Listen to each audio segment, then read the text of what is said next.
Hello everyone, a very good evening and welcome to Byju's Exam Prep. Now before we begin, please let me know if I'm audible and if the video is clearly visible. Let me know in the comments. Great. So tomorrow, don't forget, we have an extra class on Saturday from 6 a.m. to 11 a.m. Is that clear? Since Thursday was a holiday on the account of the festival, tomorrow we shall be having that extra class from 6 a.m. to 11 a.m. So do attend the session tomorrow because I'll be continuing the discussion from today onwards. So today, let's begin with the next module and let's talk about India's relations with China. This is another important chapter in our syllabus. India-China relations is one of the most important relationships of this century. It also happens to be one of the most complicated relationships for India. China, as you know, has always been an aggressive, expansionist power, and it has created numerous challenges and problems for India. Despite all the challenges, there have been times where India and China have been good friends. There have been times where we have worked together, where we have cooperated with each other.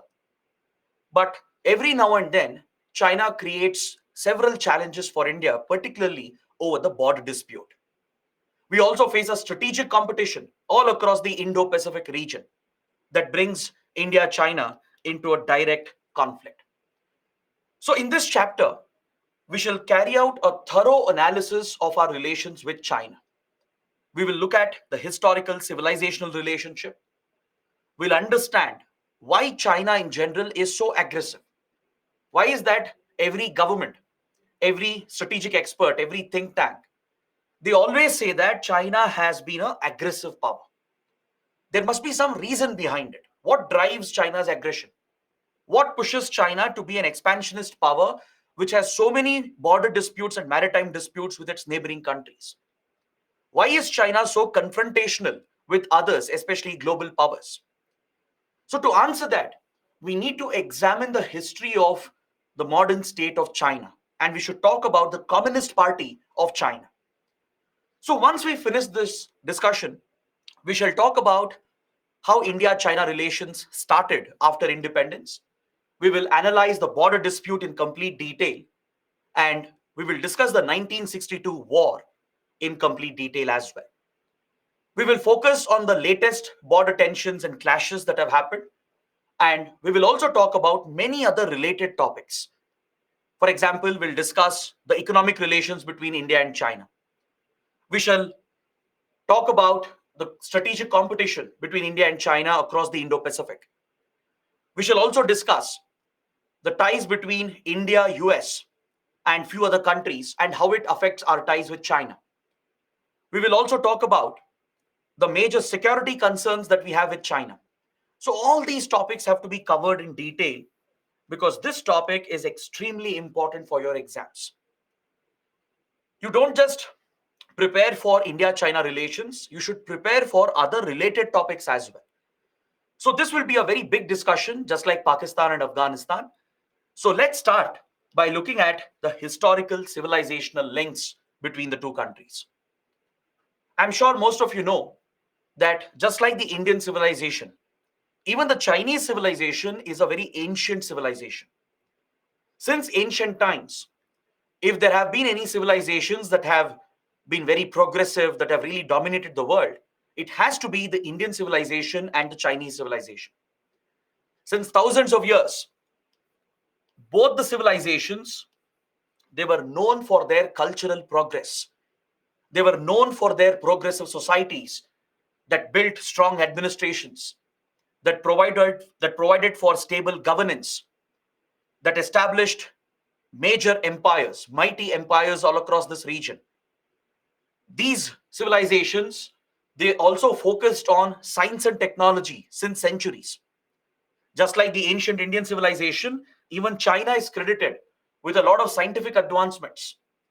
Both have been major economies since centuries. Today, of course, we have the nation state of India and nation state of China. But much before that, the Indian and Chinese civilizations, they were the dominant civilizations of the world.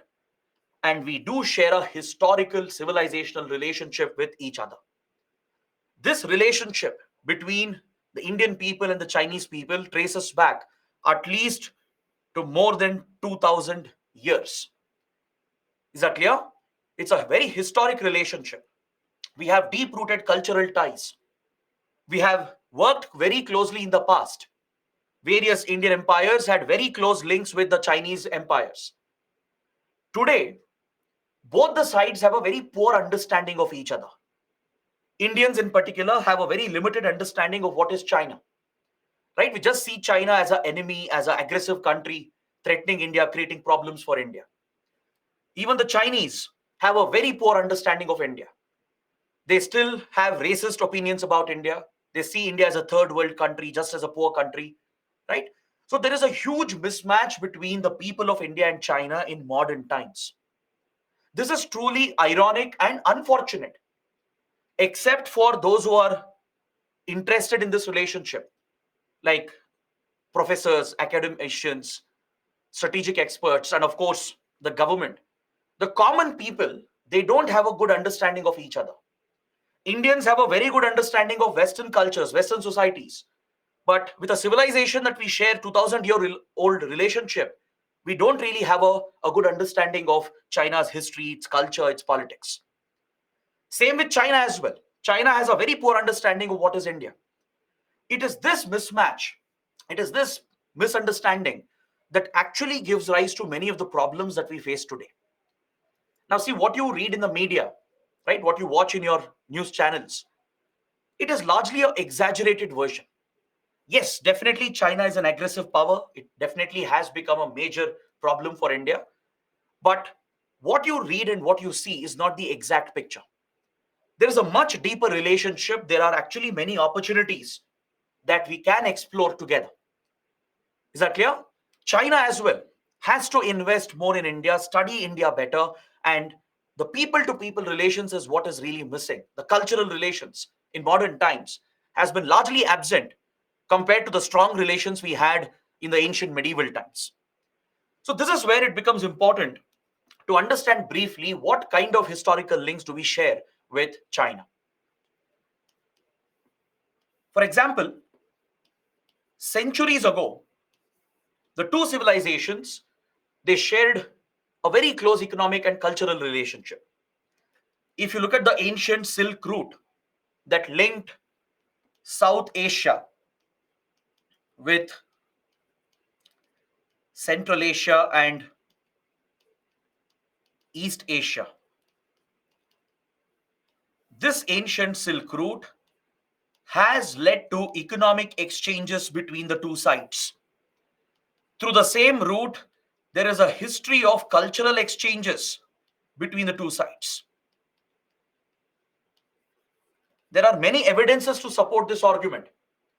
For example, Buddhism, which took root in the Indian subcontinent, right? It spread far and wide across several Asian countries. Buddhism traveled to Central Asia as well. It traveled to Southeast Asia and as well as East Asia. In China, for example, Buddhism remains a major religion even today. In the Tibet region, which China annexed in 1950, Buddhism is the dominant religion. Even in other parts of China, Buddhism finds a large appeal. And this is true across many of the Asian countries, especially in Southeast Asia and East Asia. So Buddhism forms a common religious cultural connect between the two countries. Thousands of years ago, Buddhism traveled from India to China and established a strong footprint on the other side. Chinese scholars would come to India to study, to further invest in spiritual studies. Various Tamil dynasties, they had very close, deep-rooted relations with the Chinese empires. There have been Indian scholars and travelers who have moved across the Himalayan mountains towards Tibet and today's China and spread India's cultural influence in the ancient times. There have been Chinese travelers, Chinese scholars who have come down to India to study the ancient Indian civilization. There are many examples that are providing evidence towards this, that are documenting this evidence.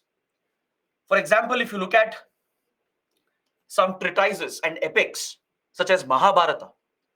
Mahabharata makes a reference to the Chinese civilization, a land beyond the Himalayas, a thriving civilization beyond the Himalayas, is mentioned in our Mahabharata.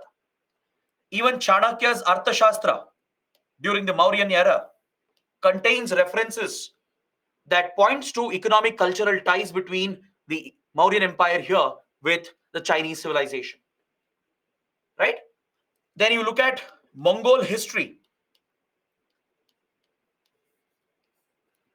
If you read about Genghis Khan, right? His annexations, conquests spread across today's South Asia, West Asia, and Central Asia. There is a deep rooted history here where different civilizations, kingdoms, and empires have interacted with each other, right? So you look at the Nalanda University, one of the oldest universities in the world, which today is located in today's Bihar, right? Nalanda was an ancient place of learning, a major Buddhist center for learning. So during the Nalanda period, students from across Asia have come to Nalanda to engage in Buddhist studies, in philosophical studies.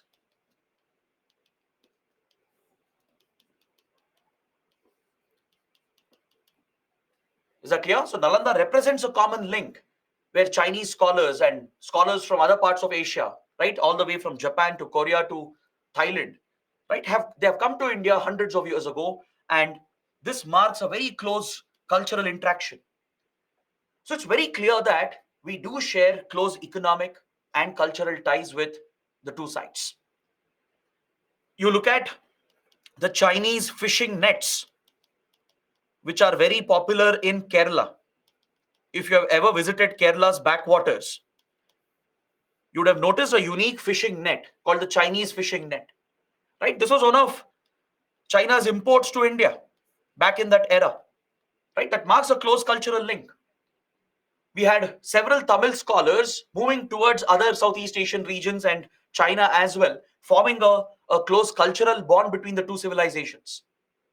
And especially the Tamil dynasties, particularly the Cholas, they were known for establishing a strong naval and trading relationship with the Song dynasty of China.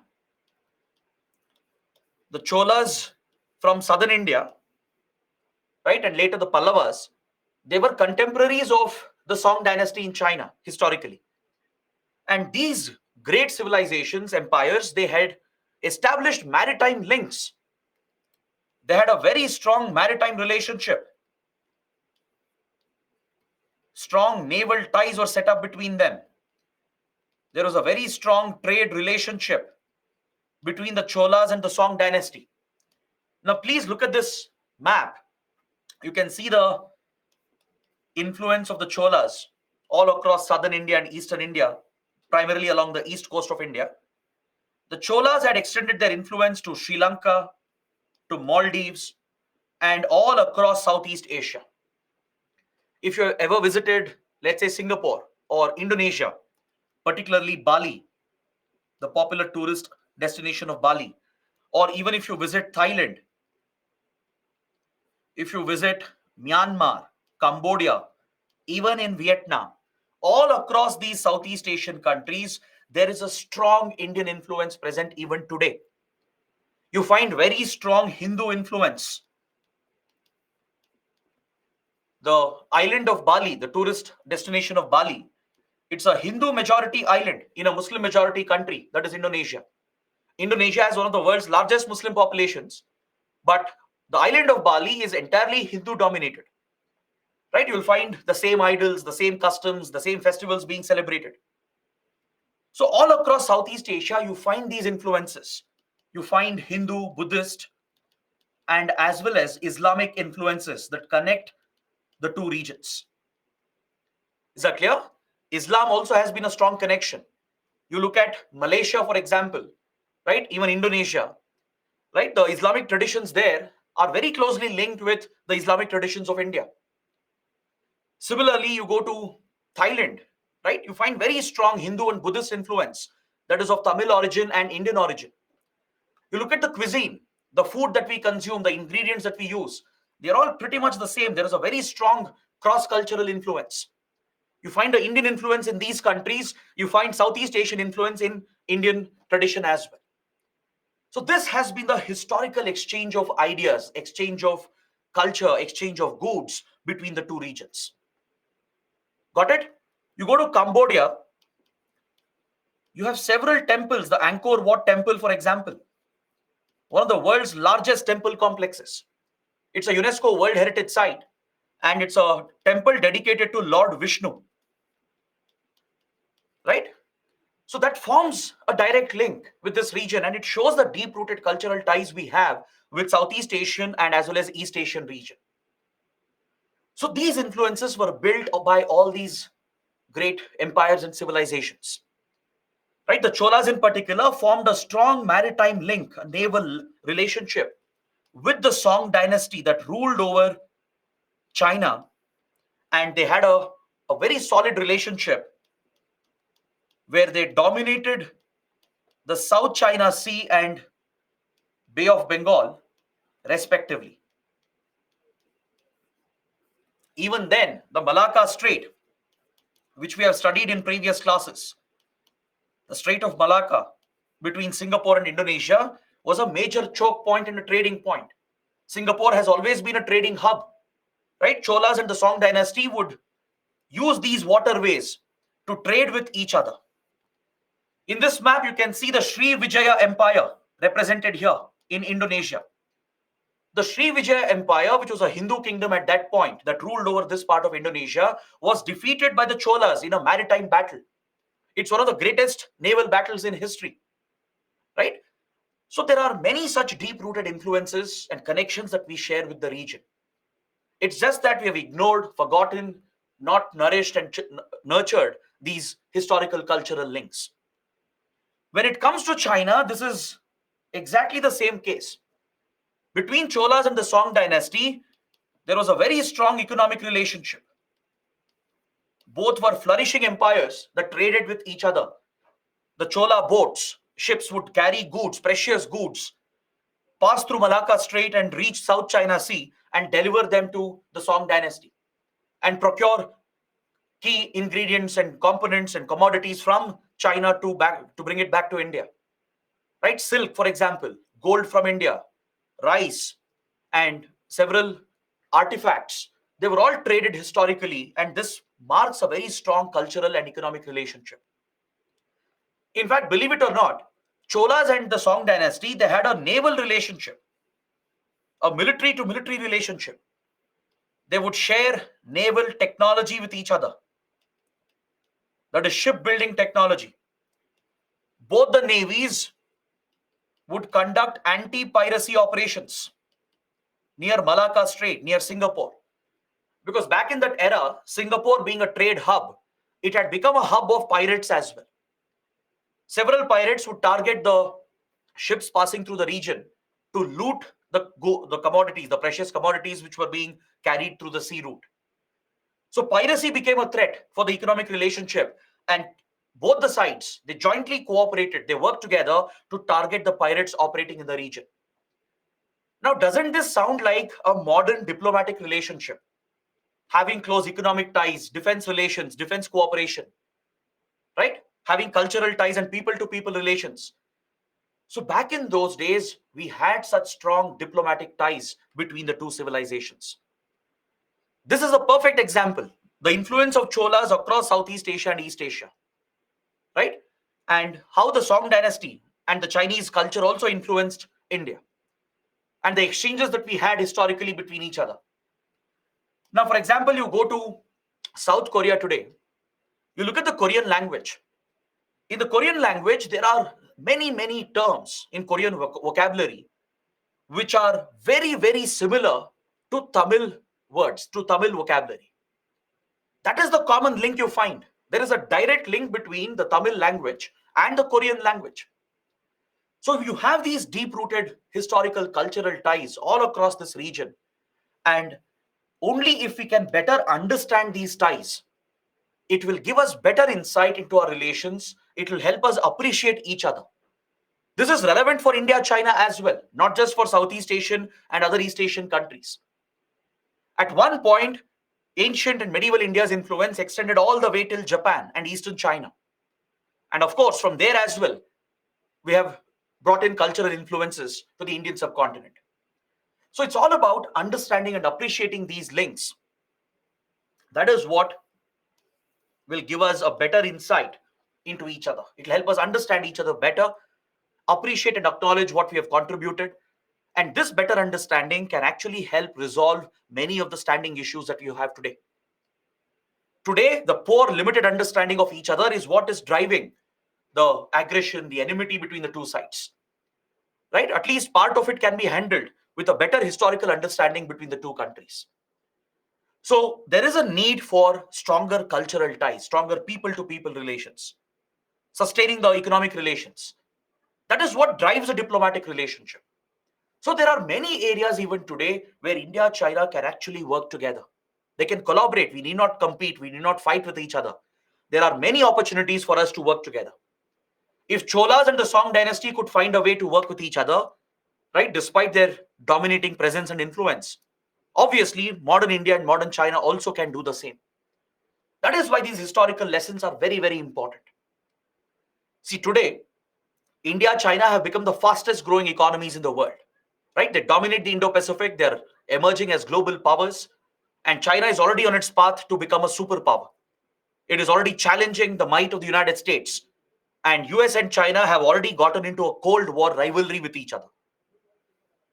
So in this context, where India and China are the major Asian powers about to become global powers, it is extremely important for both the countries to better understand each other, to resolve their differences, to look at the past, to look at our history, draw some lessons from there and implement that in today's times to resolve the misunderstanding and the differences that we have today.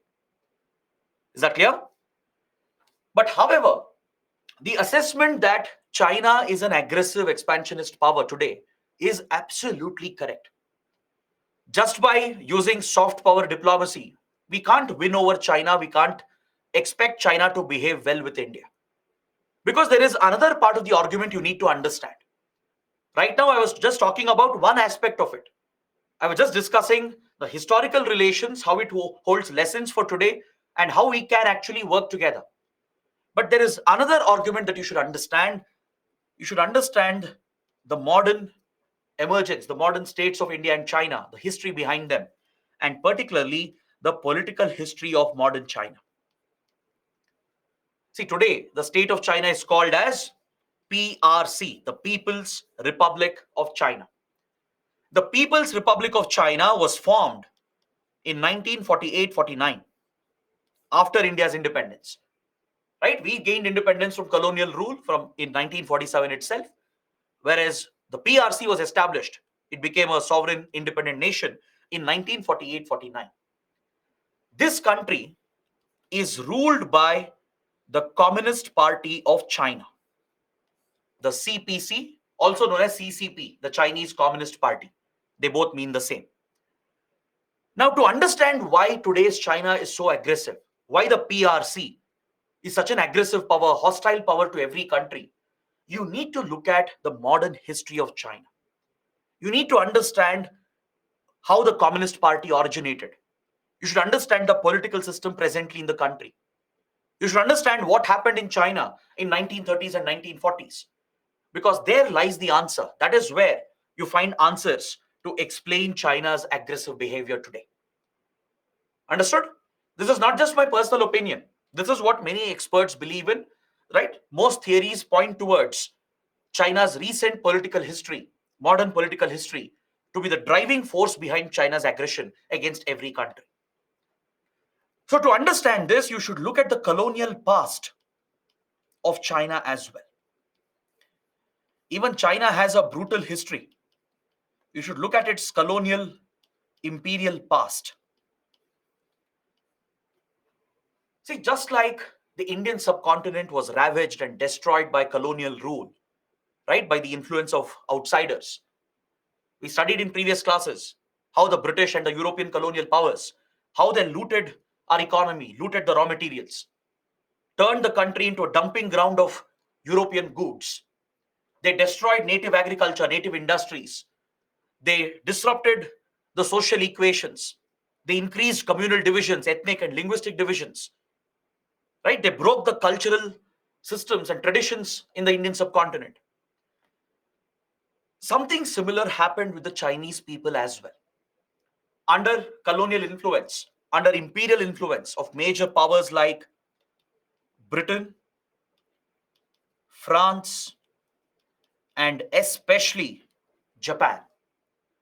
Under the colonial imperial influence of these major powers, from 1700s to 1900s, China suffered a lot, just like India.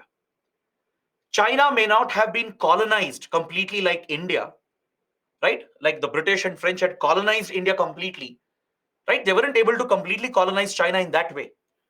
But the British and the French, they did interfere with the economic and cultural system, and they did decimate China's civilizational heritage.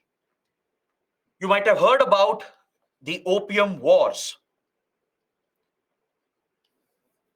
in world history and modern history, right? If you show some extra interest and if you read about China's past, you will learn how the Europeans exploited China as well, how China's native economy was destroyed, how its industry, agriculture was destroyed, right?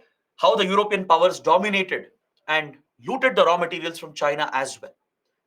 This left a deep impact, a cultural impact. It affected the pride of the Chinese. Chinese pride, China's ancient glory was compromised under such outside influence. But what the Japanese did, right, was the worst possible development for the people of China. Even today, believe it or not, the people of China in general have a hatred towards the Japanese. Today's Japan is very different. The people of Japan today, that is after 1945, right, they're completely reformed. The Japan after 1945, after the Second World War ended, is a completely different society. It's a reformed society which acknowledges the horrors that their ancestors had committed. Right? So the problem is not with today's Japan. Japan is a advanced economy, a thriving democracy. But in the past, Japan was an imperial fascist power.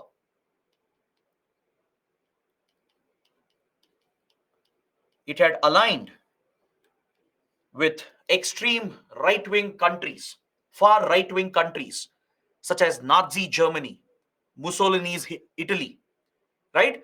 Japan had sided with the Axis powers during the Second World War.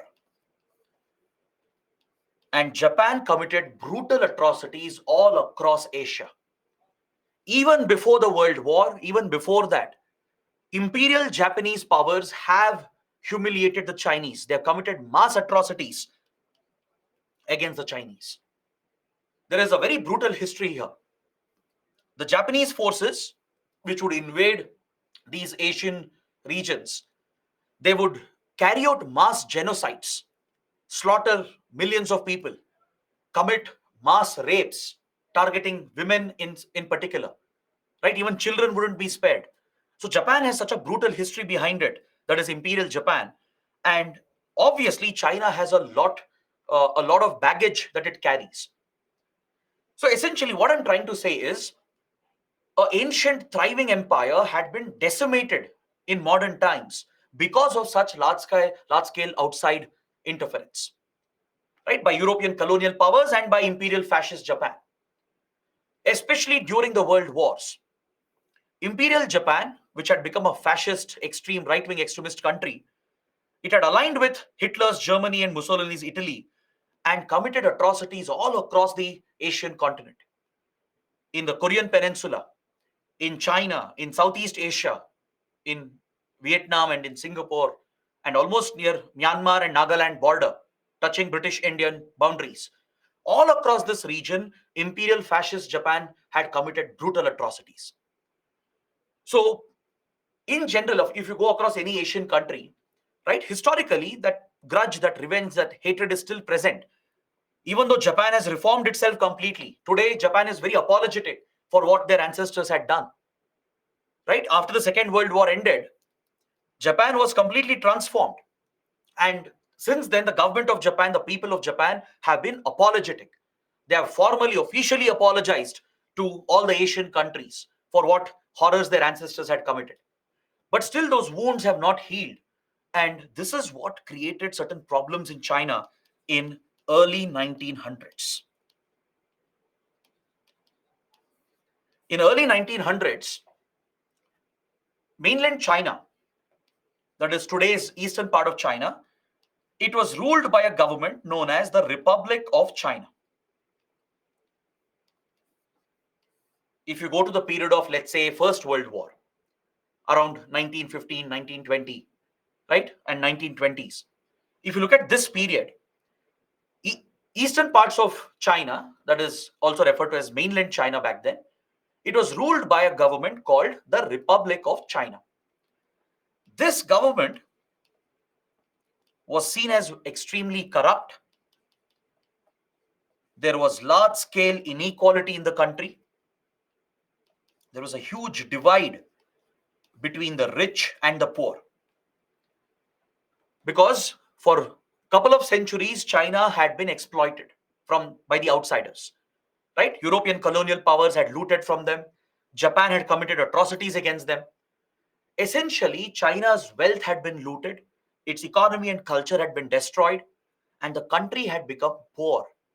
It was dealing with multiple challenges, governance and administrative challenges, and economic and social challenges. So during this sensitive period, the Republic of China, which was seen as a corrupt administration, right, it only favored the elite, the politically rich and influential parts of the society. There were many other sections of Chinese society who were neglected now for centuries, particularly farmers, Chinese peasants, workers. Historically, they had been neglected by the elites under Republic of China.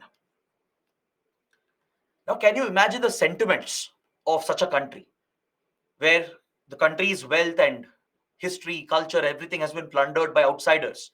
And now they have a government which is seen as corrupt, a government of the elites, which is seen to be favoring only the rich and the influential.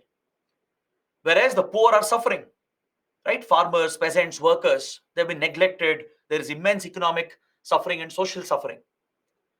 Obviously, when there is such gross inequality, when there are such deep-rooted divisions in any society, it will give rise to either a revolution or to the rise of an extremist movement. That is for sure. That is exactly what happened in the Republic of China. In 1920s, around 1921, communist ideology took root in China and the Communist Party of China was established. By early 1900s, communism and socialism, they were becoming very popular political and economic models. Starting from Karl Marx and Engels and other popular left thinkers, right? They had propounded the theory of communism and socialism, and it was gaining widespread acceptance all across Europe and also across Russia and across Asia as well. In Russia, you had leaders like Stalin and Lenin, who also institutionalized communist socialist governments. Of course, they were left-wing extremist governments. Even they committed a lot of atrocities under military dictatorships, where mass slaughters happened, economic suffering was witnessed. But despite that, the ideology of communism and socialism gained a lot of popularity across several parts of the world. Right? Particularly after the Industrial Revolution in Europe, as economic inequalities increased under a capitalist world, right? Communism and socialism rose as an opposition to capitalist ideas and democratic ideas. I hope you know the basics of communism and socialism. It's not relevant for IR, but just to have a basic understanding, communism is a political model where it's the rule of the commune, rule of the community. Under communism, the belief is that the state represents the community, the state represents the people, and the state is guided to look after the welfare of the people, and to provide for the welfare of the people, it owns all the resources. It is the opposite in a capitalist economy, right? In a free market, democratic capitalist economy like US or like India today, right? These are free market, open economies with democratic principles. Under such a political economic system, resources are owned by the private entities, right? We all own land in India. We can start our own businesses. Government will not interfere in your business. Government will have its own resources as well. But the public, the people, and the private entities, they are allowed to have their own ownership over resources. But that is not the case in a communist state that follows the socialist model of economy. In socialism, it's believed that if resources are allowed to be held by private entities, especially by the elites, the rich, the capitalist class, then the fear is that it leads to concentration of wealth, which is a genuine concern. In many capitalist countries, that's what happens usually, where wealth is concentrated in the hands of top 1% of the people, whereas the rest 99%, right, are left with pennies. So there is a huge division that you see in capitalist societies. But however, socialism believes that resources should be equally distributed. The wealth should be distributed. Concentration of wealth should be tackled. So this forms the fundamental principle of communism and socialism. It's believed that the Communist Party will look after the welfare of people, where resources, property, and the economy is owned by the state, governed by the state, right? All manufacturing is looked after by the state. There is no scope for private enterprise in a strict communist socialist setup. All right? This model of political economic system became popular as it rose in opposition to the inequalities of the capitalist democratic system. I'm not saying which system is better over the other. Both have their own pros and cons. Capitalism and democracy, they have plenty of advantages. They have several drawbacks as well. Similarly, communism and socialism have plenty of advantages if implemented in the right way. But if taken to the extreme, it becomes a left-wing extremist ideology that even leads to violence and dictatorship. Just like right-wing extremism, left-wing extremism is also equally dangerous. All right? Under internal security, when we start with the subject of internal security, there I will explain more about left-wing extremism and right-wing extremism. We'll study those ideologies a little later. Even under history and also under society, right? As part of a few sociology topics, you will come across these topics again. So for IR, just having this basic idea is sufficient. Like what exactly is capitalism, what is communism and socialism? So the left-wing ideas of communism and socialism gained popularity across Europe and Asia, and this ideology took root in modern China as well. Communism, socialism, as I told you, it believes that the state should look after the welfare. The state should own all the resources.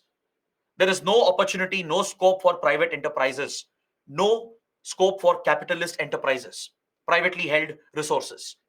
The state owns everything. It's the rule of the commune, the rule of the community. And it's believed that the party knows better. The party knows what's good for the welfare of the country. Now, this is where things go wrong under communism and socialism as well. Because this ideology, if it is misinterpreted, if it is taken towards the extreme, it could easily become a radical ideology. It could become a left-wing extremist ideology leading to violence, which has no place in a modern civilized society. See, right-wing extremism is usually influenced by extreme religion or by extreme belief in ethnicity, on linguistic lines, racial lines. Such extreme views on the lines of religion, then ethnicity, racial divisions, etc., that leads to right wing extremism. Whereas left wing extremism is an extreme form of communism and socialism. If you read about Russia, right, how communist leaders like Lenin and Stalin took control of power, they essentially formed dictatorships. They projected one leader as the supreme leader, just like Hitler, right? He was a right wing extremist leader. Fascism is a right wing extremist ideology based on lines of racial superiority or ethnic superiority, right? Same holds good for religious fundamentalism as well. If any group believes that they are superior, that they should dominate and they should target minorities, that forms an example of right wing extremism, as seen under Hitler, Mussolini, and Imperial Japan. Whereas these left wing societies, right, especially Russia and later China, they took communism, socialism to the extreme, even leading to dictatorships in these countries as well. So both extremes are equally dangerous. Right wing extremism also leads to dictatorship. Left wing extremism also leads to dictatorship. They both believe in concentration of power. They both believe in projecting a supreme leader, a leader who could solve all your country's problems, a leader who could revive your country's ancient glory, restore your country back to the ancient times, right, in terms of its prestige and influence. So such propaganda is very strongly seen in these extremist ideologies, be it right wing extremism or left wing extremism. They both rely on extreme propaganda to highlight the failures of the opponents, to over exaggerate their own claims and achievements, and to project one supreme leader as the solution for all the country's problems.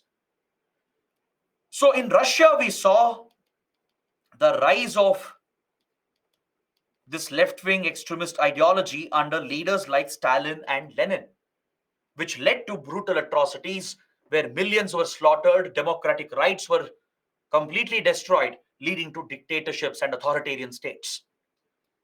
The same influence would spread to China as well when these divisions were seen, when these economic cultural divisions were seen in China in the 1920s. Is that clear? The world was a divided world at that point. You had these fascist countries like Germany, Japan, and Italy, which were completely believing in right wing extremism, far right wing extremism, carrying out atrocities against minorities, right? Committing genocides, promoting dictatorships. Parallelly, we saw the opposite, the left wing extremist societies like Russia and later China, which would promote left wing extremist ideology, causing dictatorships and authoritarian rule. So in China, the Communist Party established itself in 1920s, and very quickly it rose to popularity. Because the very ideology of communism is appealing to the lower classes. Communist philosophy is built on building mass support. It is built on the idea of creating the support of the masses, that is, taking the support of the working class against the bourgeois, against the capitalist class. Communists, they thrive in highlighting the inequalities in the society. They thrive in promoting the divisions. They show how the rich, the politically influential, the private capitalists, how they have cornered all wealth and resources to themselves while leaving the poor behind. They are extremely adept at highlighting these inequalities in the society. That is how they gain a lot of popularity and mass support amongst the weaker sections, amongst farmers, peasants, workers, etc. You see the same happening with Naxal ideology in India. Naxalites, right?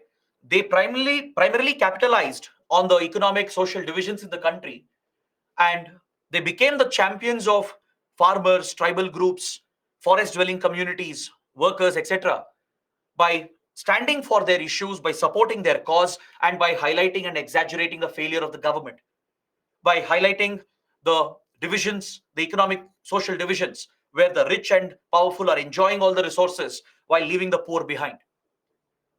The Naxal ideology in India is directly influenced from the ideology that took root in China during this period. This ideology is also known as Maoism, or the Maoist ideology, founded by Mao Zedong. Mao Zedong would emerge as the leader of the Communist Party of China during this difficult period that began in 1930s. By 1930s, the inequality, the divisions had increased. Slowly, Communist Party's influence was growing, where farmers, peasants, and workers were giving mass support to the Communist Party by putting their belief, their faith in the principles of communism and socialism.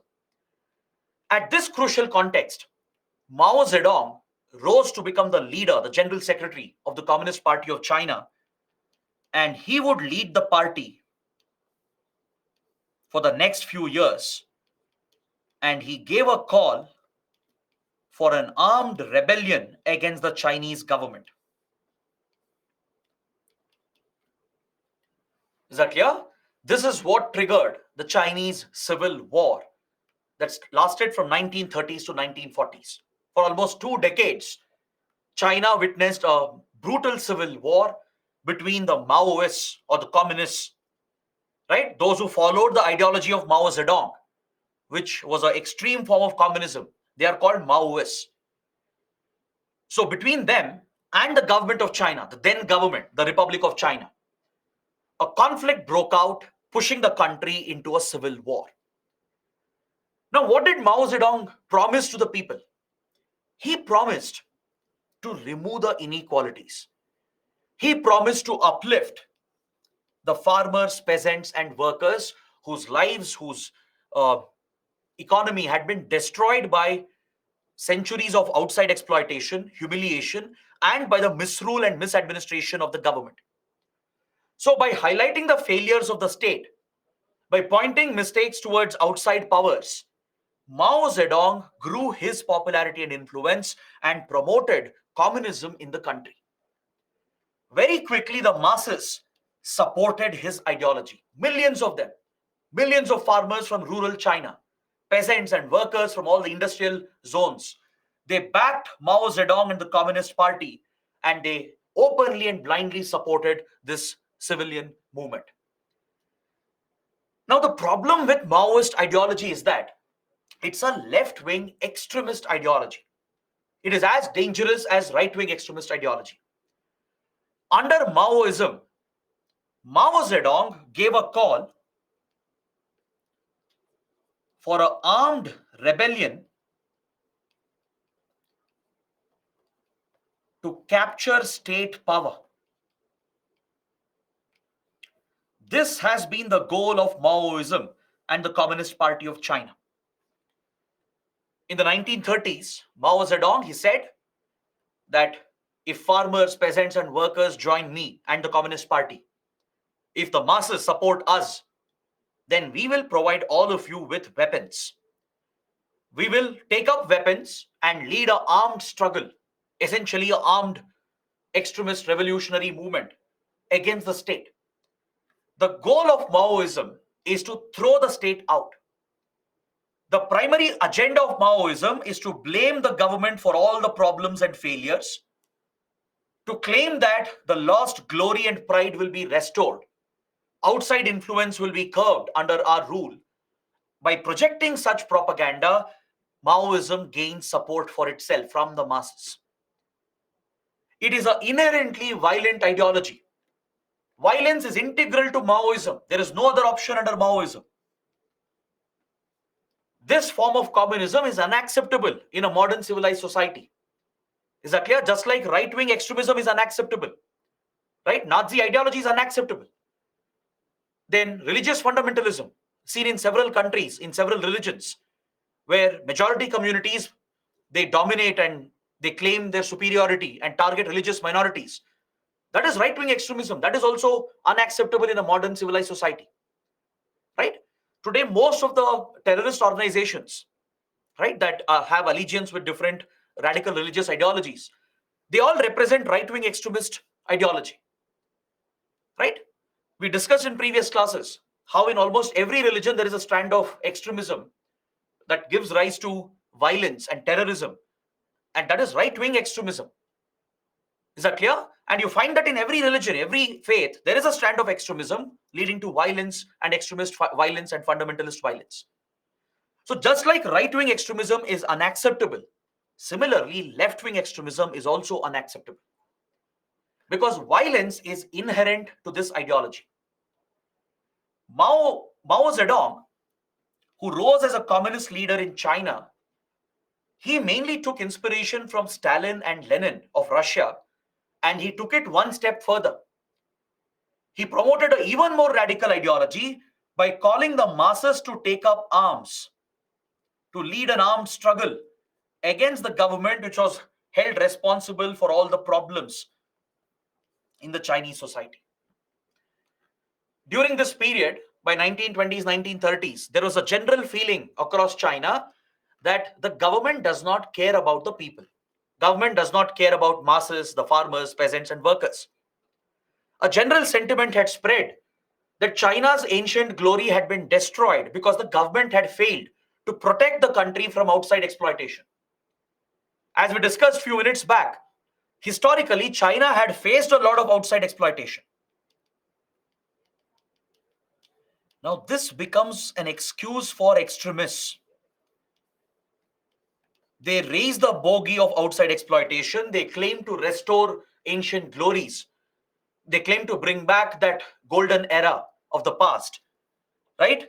They project one supreme hero, one leader who can solve all the problems and restore the country back on the right path. This is the tendency of extremist ideologies like Maoist ideology. Mao Zedong was projected as the Messiah, someone like a prophet, a god-like figure who could solve all of China's problems with his ideology.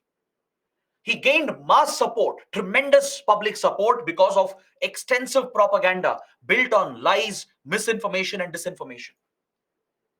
By taking factual news, they would twist the facts, give it wrong interpretation, and spread these messages to create more divisions within the society, between the government and the people. Right? Mao Zedong would be projected as a supreme leader. So once he became a mass leader, he would give a call for a mass rebellion, an armed rebellion, where he would urge the masses to take up weapons, to throw the state out, to throw the government out through a violent armed movement. So this is what pushed China towards a civil war in the 1930s. So when the world wars began, when the Second World War began, China descended into a civil war that extended for a prolonged period, and throughout 1940s, China saw brutal violence between the Maoists and few other political factions and the government, the Republic of China. And eventually, after the Second World War ended, especially after Japan was defeated, right? Fascist Imperial Japan was bombed with nuclear weapons by the Americans. So Japan was defeated. Before that, the Nazis and other fascist governments, they were all defeated. So as Second World War came to an end, right-wing extremism saw a decline. Parallelly, we saw the Communist Party in China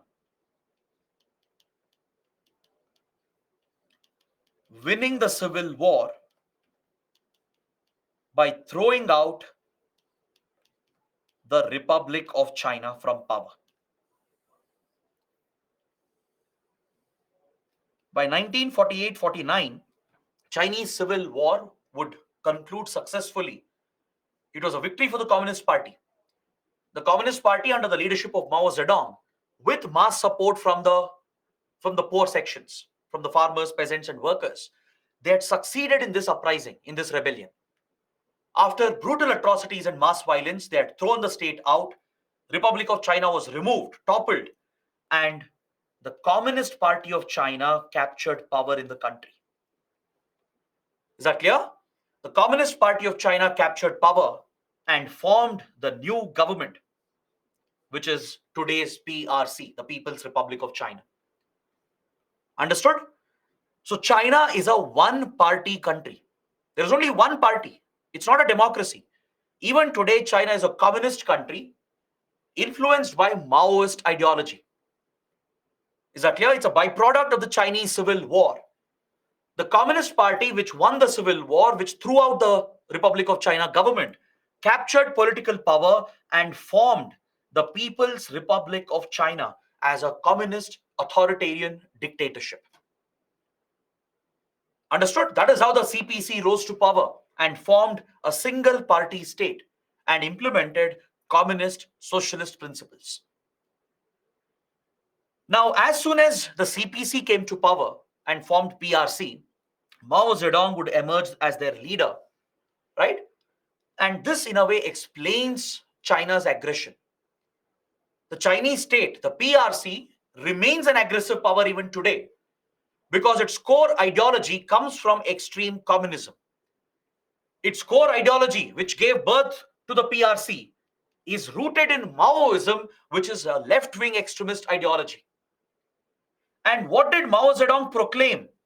He proclaimed that under the Communist Party, China will come back to the ancient glory days. The ancient era glory will be restored. Chinese pride will be restored. China will be protected against outside interference, outside exploitation. It is on this insecurity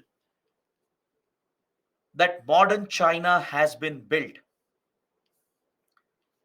It is on this insecurity the PRC has been built. It's a very insecure belief. In general, there is an insecurity within the Communist Party. And those who are insecure, they often lash out at the slightest provocation. This is human psychology, which applies for governments and institutions as well. Right? You might have heard about bullies, especially in schools, right? The kids who are bullies, who torment other kids, they become bullies primarily because of their insecurity. They have deep-rooted insecurities. They're underconfident, right? They are so vulnerable that they build a strong shield, aggressive shield against others, and they react aggressively against everyone, even at the slightest provocation. They try to dominate over others so that no one can harm them or hurt them. So insecurity drives such aggression. And you see the same behavior in PRC. The Communist Party is rooted in an inherently violent ideology, which is Maoism, right? The roots trace back to the mass support they built by proclaiming that China's identity had been destroyed. Outsiders are a threat, right? The rich and the elites are a threat. So by constantly projecting such fears, the Communist Party rose to power, captured power with violence, and this insecurity drives the Chinese state even today. The PRC is very insecure, right? That is why it has never introduced any kind of free liberal principles or democratic principles. It remains an authoritarian state. The country has no basic rights. You don't have right to life, no right to free speech and expression, right? All the basic fundamental rights that you see in democracies, they are curbed in China because the state, the party, they are insecure inherently. They are built on this violent ideology where they see everyone, every outsider as a threat, anyone who opposes them as a threat. This is what leads to authoritarian dictatorships like we saw in China. It remains an authoritarian government even today, right? A closed society.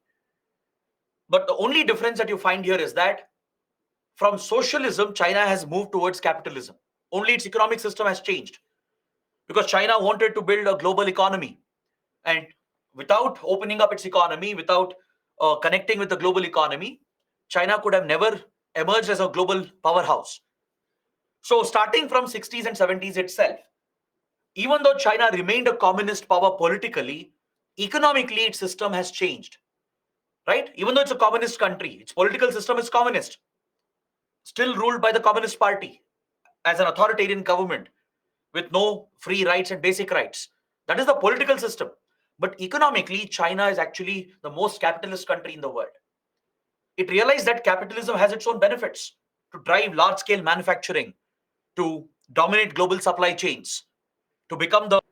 So China laid its vision to become the global manufacturing powerhouse And from the 1970s, almost 10, 15 years before India's economic reforms, from 1970s to 1980s, China started liberalizing, opening up its economy, setting up special economic zones, focusing on exports, importing key raw materials and resources, and quickly it became the back factory of the world. It became the manufacturing powerhouse of the world. So while it adopted globalization and capitalism economically, politically it has remained a communist country. Is that clear? So the political belief of the Communist Party is still rooted in Maoist ideology.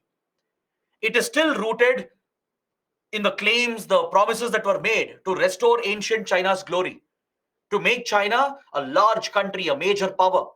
Because in ancient times, the Chinese empire was a very, very large empire, extending from East China to Central Asia, right, to Tibet. All these regions were part of China, along with dominating the South China Sea.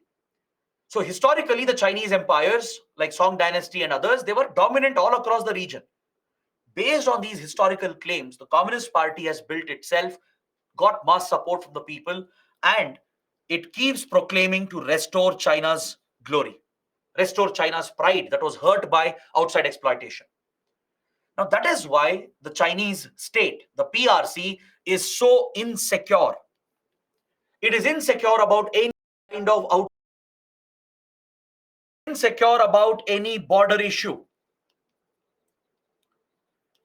This is what explains its expansionist behavior to constantly occupy territory, annex territory, by challenging the sovereignty of others, by disputing the borders of other countries. China has border and maritime dispute with every neighboring country, from Philippines to Vietnam to India, right? Bhutan, and even with Russia. China has border problems with everyone, with every neighboring country. It has maritime disputes with Japan. It has a land boundary issue with Mongolia. With all the neighbors, it has picked disputes. It has constantly tried to expand its territory. It has even occupied territory like Tibet and Xinjiang. So, this is what drives the expansionist behavior of China. The constant fear of being targeted by outsiders, being exploited by outsiders. This is driven by the historical oppression, historical exploitation, right? The promise made to restore ancient China's glory, to bring back the glorious Chinese empire, to build a strong and large empire which dominates the world. It is this insecurity and it is this belief that drives the aggressive behavior of today's China. The PRC government, ruled by the Communist Party, is so aggressive, dominant. It reacts violently to everyone and every issue because of this past. Its ideology is rooted in Maoist ideology, which is inherently violent, calls for violence as the first step. Its ideology is rooted in the belief that every outsider is a threat. Outsiders have to be taught a lesson, right? Before outsiders can hurt you, China believes that you should hurt them. It is this behavior, this philosophy, this ideology that drives the expansionist aggressive behavior of China today. Understood? So this is a small gist on China's past and its political system. Of course, we can go in detail, but it's not needed for the exam. Just this basic understanding about China's civil war. Where does this expansionism aggression come from? If today PRC is so aggressive with everyone, what is driving that behavior? The answers lie in the Chinese Civil War. You find the answers in 1930s and 1940s of China. Is that clear? Now, what happened to Republic of China? That's another interesting and related development. The Republic of China, which was ruling the country until then, also remember, China was a very small country as well. It wasn't as big as it was today. All right? Republic of China that ruled the country during this period from 1920s to 1940s. It was, of course, thrown out of power. It was defeated by the Communist Party, by the Maoists, right? The Maoists won the Chinese Civil War. As per their stated objective, they waged an armed rebellion. And through the armed rebellion, They threw the government out. They captured state power. So the Maoists, the Communist Party, went on to form People's Republic of China that gained sovereignty and control over mainland China. Whereas the government that was removed, the Republic of China, it was thrown out and cornered into a small island, which is none other than Taiwan. I'm sure all of you would have heard about China-Taiwan dispute, which is always in news. This is the history behind it. The then Chinese government, which was globally recognized, which was a UN member as well, right? At one point, it was Republic of China, which was given the permanent seat, which was considered initially for a permanent seat at Security Council. At UN, China was represented by this government, the then Republic of China. But this government was toppled. It was thrown out of power from Beijing. The communists removed them, threw them out, and cornered them into a small island called Taiwan in East China Sea. So since then, Taiwan has claimed autonomy and independence.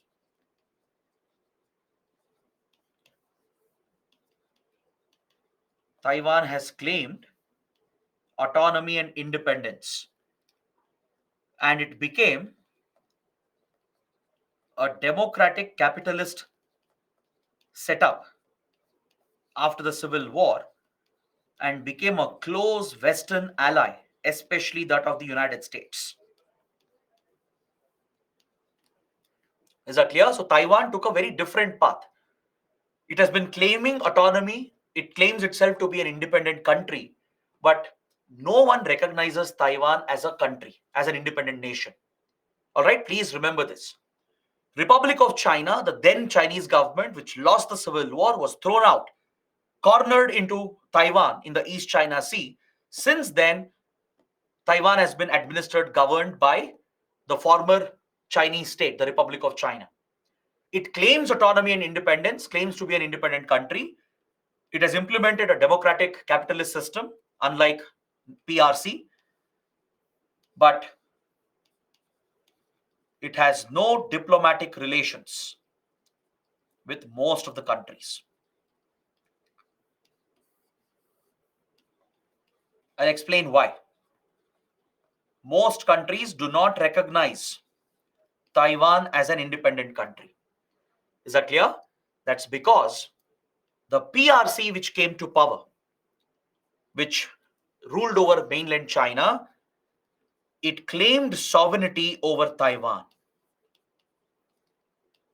The PRC claimed that Taiwan belongs to China's sovereignty, mainland China's sovereignty. The PRC has rejected the independence of Taiwan. Is that clear? As China became this aggressive, expansionist power, it wanted more and more territory to cement its position. It dismissed the claims of Republic of China and the democratic parties that were there, and it has since then claimed that Taiwan is not independent. Taiwan is part of PRC's sovereignty. Is that clear?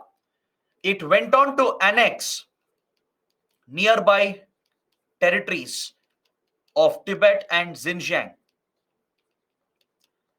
By 1950, within a year or 1.5 years of its formation, the PRC displayed its expansionist, aggressive behavior.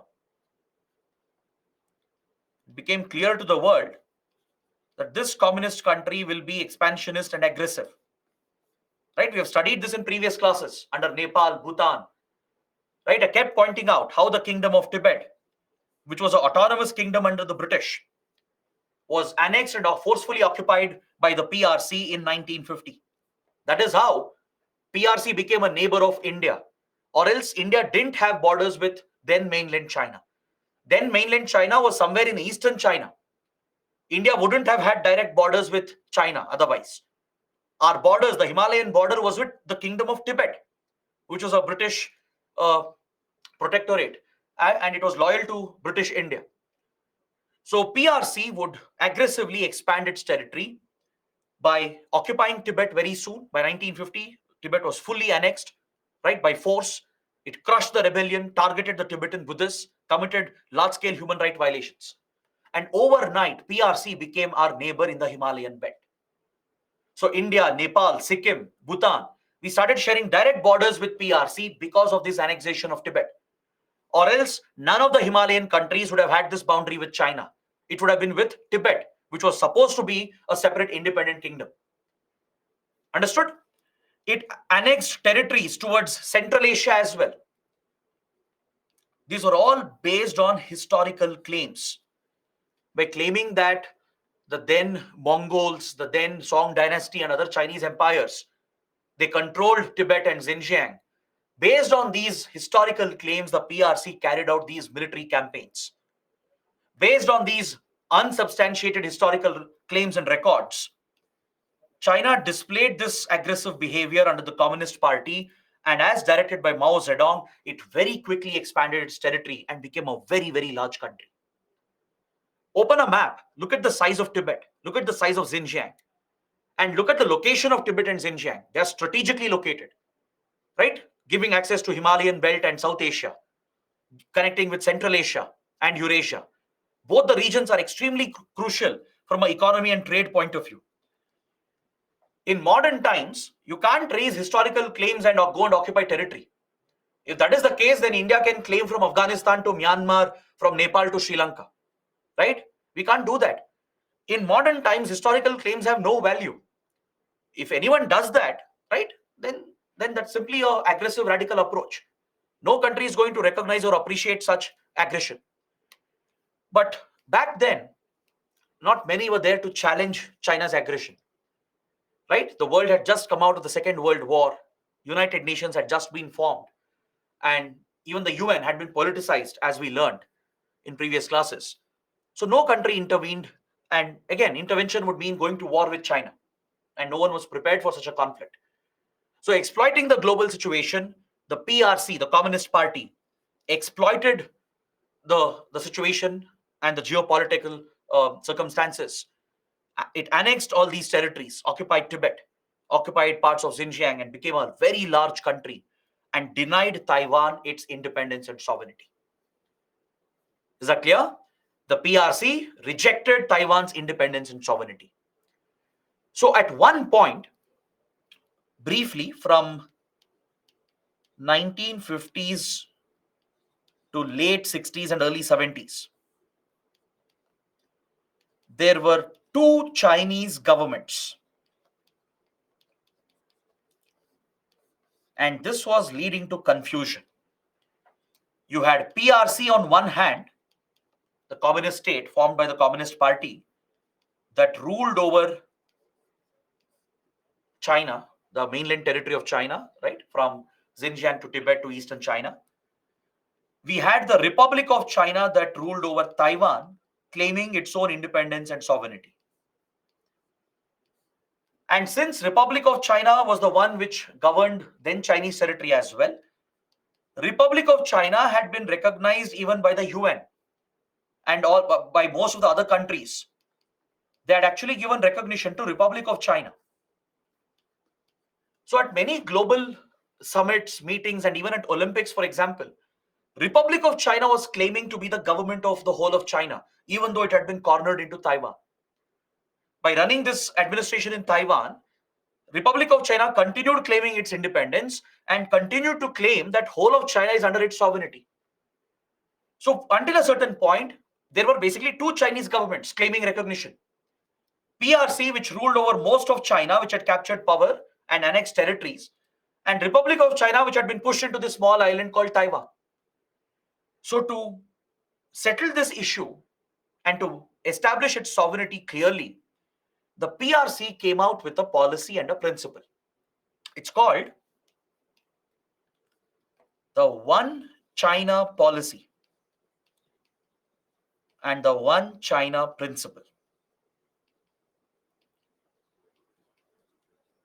One China policy means that, according to PRC, there is only one Chinese state. There is only one Chinese government, which is, of course, the PRC itself. All right, internally, within the country, PRC believes, the Communist Party believes, There is only one legitimate authority. There is only one Chinese government, one Chinese territory, which is ruled by the PRC.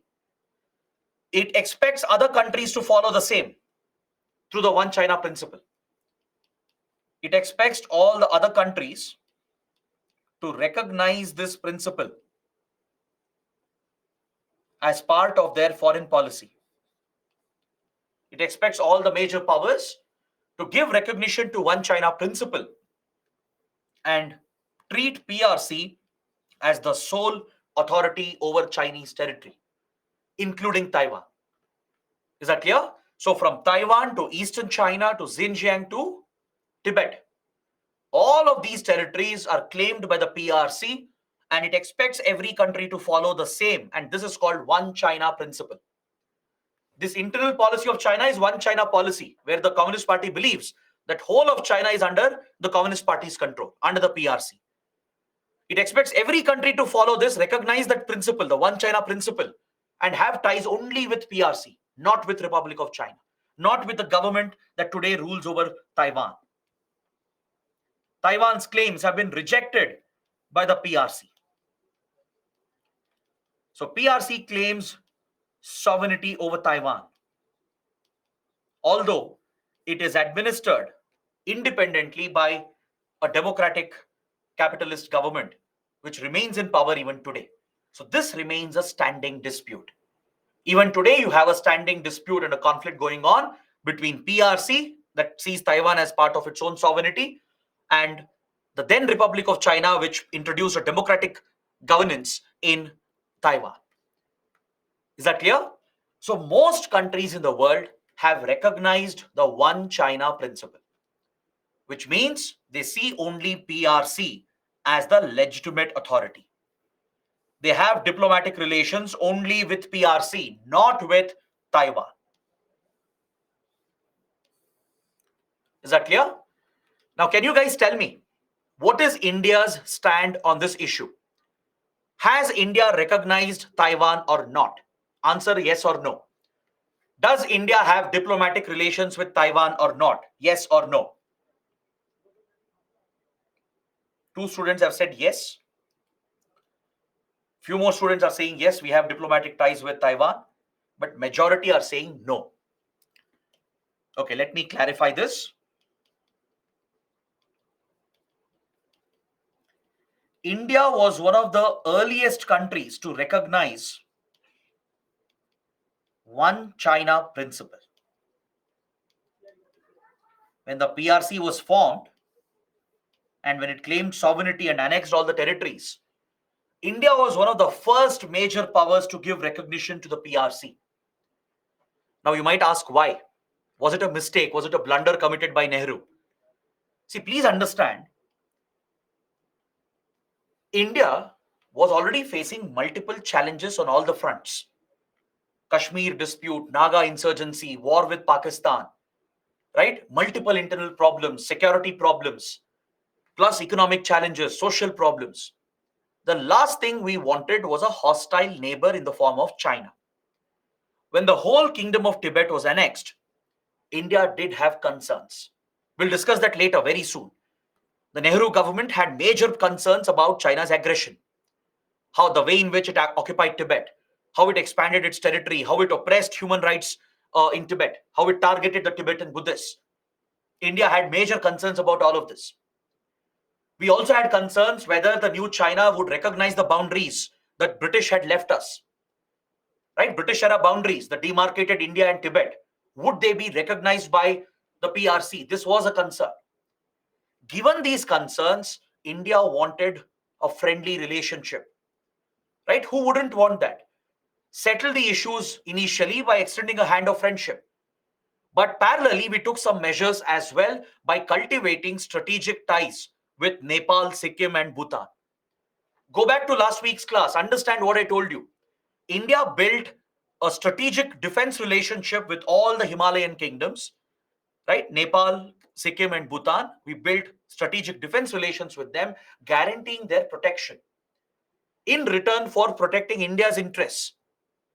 Because all the small kingdoms were scared. They were worried when China took over Tibet. Nepal was alarmed. Bhutan and Sikkim were scared when such a large kingdom like Tibet could be annexed by China. They all sought India's help and protection, and we set up these kingdoms as buffer states. Nepal, Sikkim, and Bhutan became a buffer state for India. These became a buffer strategy for India to shield India from any Chinese aggression if it were to happen. So, parallelly, we were cautious. We were taking certain strategic steps to protect our interests while seeking friendly ties with the newly formed China, which was behaving aggressively. Yes, India knew it was aggressive behavior, expansionist behavior, but logic dictated that as a neighbor, it's better we have friendly ties than hostile relations. Because we are going to share a long boundary with this country, so better extend a hand of friendship, try and see if we can build a friendly relationship. So, driven by this logic, the then Nehru government recognized PRC. And also, don't forget, India's struggle in many ways was similar to that of China. We connected with this. Initially, we empathized with the Chinese people. Just like India had been exploited by outsiders and colonial powers, just like our culture, our economy had been destroyed by the Europeans, similar destruction had happened in China, right? We understood the impact of poverty, right? Our farmers were facing the same impact. Our peasants, workers had suffered similarly under colonial rule. We sympathized with the Chinese people. In fact, India had an inclination towards socialism. The constitution that we would draft would implement socialist principles focused on the model of welfare. We adopted a mixed economic model. Politically, we became a democratic country post independence. But economically, we adopted a mixed economy, drawing inspiration from both capitalism and socialism. India had a close connect with communism as well. In our freedom struggle, communist socialist ideology had played a big role in supporting the revolutionary freedom movement of India as well. So we connected with the struggle of the people of China, right? India empathized why the people of China took up arms because there was mass suffering. Of course, now it is easy to look back and say that PRC became aggressive. Communist ideology was always aggressive. But back in that era, it seemed like a justified action. India largely took the peaceful path, non-violent path to independence. The Chinese had taken a different path for their own rights, for their own welfare. Because of the commonality in our suffering, right? The historical, civilizational ties, how both societies had suffered from outside exploitation. India connected with China. We connected with the Communist Party as well. Even though we opposed Maoist violence, we gave recognition on these grounds. Please understand this. International relations are not so simple. It's not just about right or wrong, right? There is a gray area in between. You have to understand the details here. It's not just about being on the guard and seeing China as a threat from the beginning, right? No one would have done that. That would have been foolishness to build hostility with a new country from the beginning, right? As a responsible power, India sought out the right thing by extending a hand of friendship. Plus, there are historical reasons. We connected with their struggle, we empathize with their suffering, right? So, when China's civil war ended and when the masses won, Indians were happy. There was support in India when the Chinese people won because this was a success of a mass movement. We also had gone through a mass movement which was largely non-violent. Of course, we detested the violence, but at the end, the struggle is the same, the suffering was the same. So we empathize with that. Plus, we saw that China might become a problem. So it's better we reach out and set up friendly ties. So India would recognize the One China principle very, very soon. And we sought out close relations with the PRC. But to be on the safer side, precautions were taken. We immediately launched a strategic policy towards the Himalayan kingdoms, brought Nepal, Sikkim, and Bhutan under our influence, our security fold, promised military support to them, and built a strategic partnership with all of them. We set up these Himalayan kingdoms as buffer states against possible Chinese aggression in the future. So, India, which recognized the PRC, of course, it has no relations. It has no relations with Taiwan. India has no relations with Taiwan. Please remember this point. It's very, very important. We have not recognized Taiwan as an independent country. In fact, most countries in the world, right? They have not recognized Taiwan as an independent country. They all see Taiwan as part of China's sovereignty. Almost all of them, even the United States, the US also, at least technically, legally speaking, has accepted the one China principle and has no official diplomatic relations. It means though they don't have embassies in each other's country. Like India does not have an embassy in Taipei. Taiwan does not have an embassy in New Delhi. However, India and Taiwan, India and Taiwan, we do have cultural and economic ties only. There are no official diplomatic relations, no embassies in each other's country, but we do have an office to promote economic and cultural ties. Because Taiwan is a powerhouse today. It's an economic powerhouse. It's a leading manufacturing power. It's one of the biggest producer of semiconductors in the world. Is that clear? One of the largest electronic industries, automobile industries. It's a global leader in several key sectors of manufacturing. Plus, we have historical ties with Taiwan as well. So, to promote the economic and cultural relations, we have a trade office, a trade and cultural office in both the countries. Taiwan has one in Delhi, Delhi has one in Taipei. All right? But we do not have official ties. At the government level, official diplomatic ties are not present. We don't have embassies in each other's countries. We don't send diplomats to each other's countries. We simply have a cultural and economic office to drive the economic relations and cultural relations. Because we have not recognized Taiwan, just like every other country in the world, we have recognized only PRC. PRC became the sole authority over the entire Chinese territory, and Taiwan is seen as part of China's sovereignty. Now you might ask, why does the issue come up then? Why does China-Taiwan issue come up, and how does US get involved in it? You might have read recently that US is sending weapons to Taiwan. Top US officials are visiting Taiwan.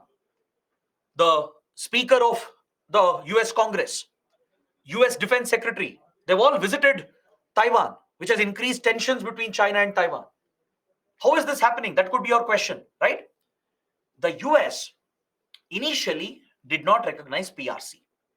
It continued its relations with Republic of China for a few years. All right?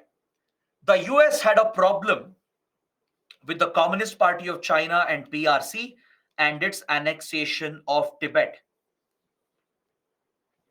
In the 1950s and 60s, US and PRC did not have official diplomatic relations. This was also a result of the Cold War rivalry. Remember, the world was divided between democracy and capitalism on one side and communism and socialism on the other side. US and Western countries, West European countries were leading democracy and capitalism. Soviet Union and other countries in Eurasia region and later China, they became the leaders of the Eastern Bloc, leading communism and socialism.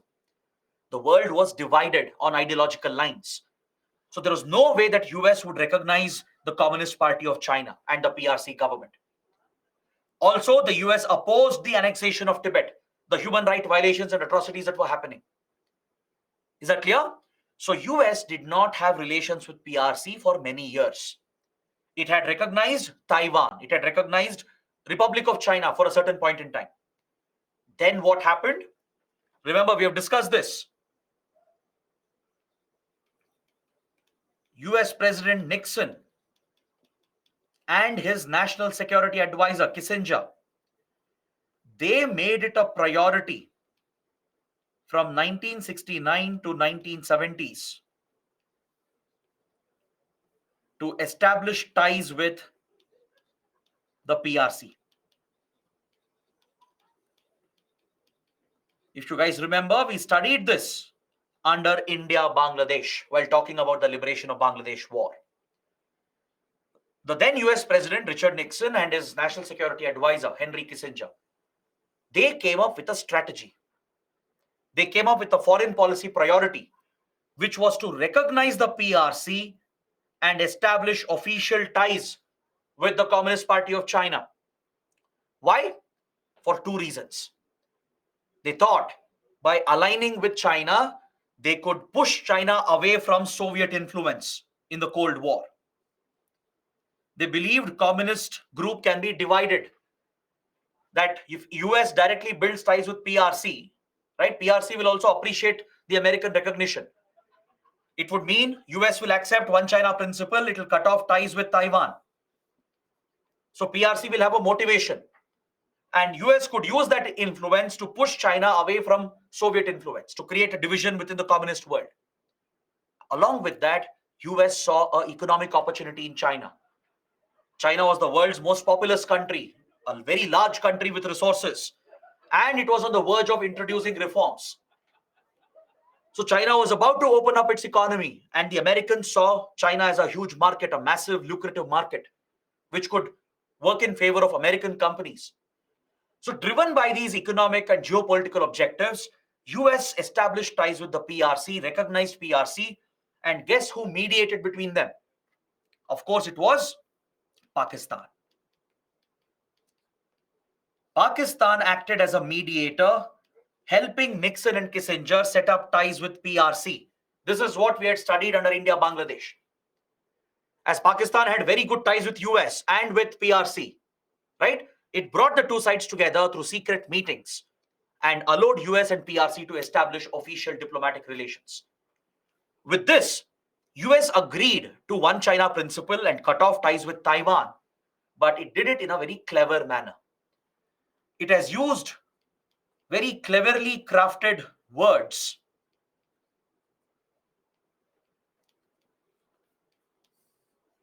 which is open to interpretation.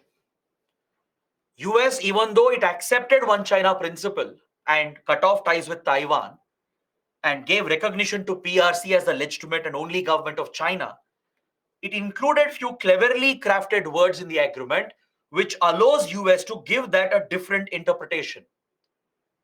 Now that China has become a global power, challenging the might of the US, right? In the last 20 years, especially since 2000, you are seeing a US-China competition, a US-China Cold War. So US has tried to contain China's rise, contain China's influence. As part of this strategy, US has been using the Taiwan issue for its own interests. It is using the previous agreement, and now it claims that it never promised to abide by one China principle. It is claiming to give recognition to Taiwan and help Taiwan in its liberation from China's occupation.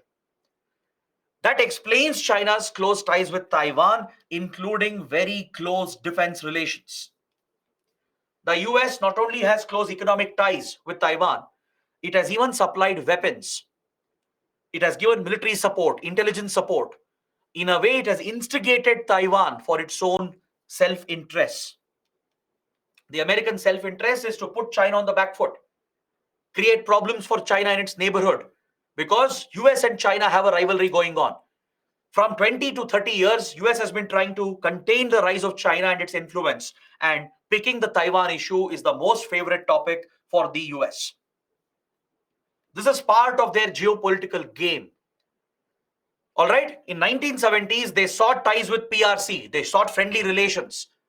But once PRC became a major power and a threat to them, they're trying to contain the PRC by triggering the Taiwan issue. Today, the China-Taiwan tensions that you witness is largely at the instigation of the US. Right? US and even European powers, they're deploying their navies in East China Sea. They're extending support to Taiwan, supplying weapons to them, carrying out high-profile visits, and PRC opposes and rejects any such visits, any such interference. So every now and then, China carries out a military escalation. It sends fighter jets and ships towards Taiwan, issuing a threat. And Taiwan also prepares its defenses for a possible invasion from the PRC. Especially after Russia-Ukraine war, fears for Taiwan has increased, that even China might do the same. It might draw lessons from Russia, right? And to counter rising Western influence and to establish its sovereignty, there is a fear that China might invade Taiwan and throw out the government and capture the region to bring it formally under its sovereignty. So that is the China-Taiwan issue, which you constantly read about. It's a very big topic as well. So please understand the role that US is playing here. This is part of the larger geopolitics between US and China. Got it? However, India has no official diplomatic relations, just like most of the other countries. Technically speaking, even US does not have relations with Taiwan. But it's using a clever interpretation. It's keeping that open, basically. If required, it is showing that US can recognize Taiwan's government just to instigate China. It's using that as a leverage.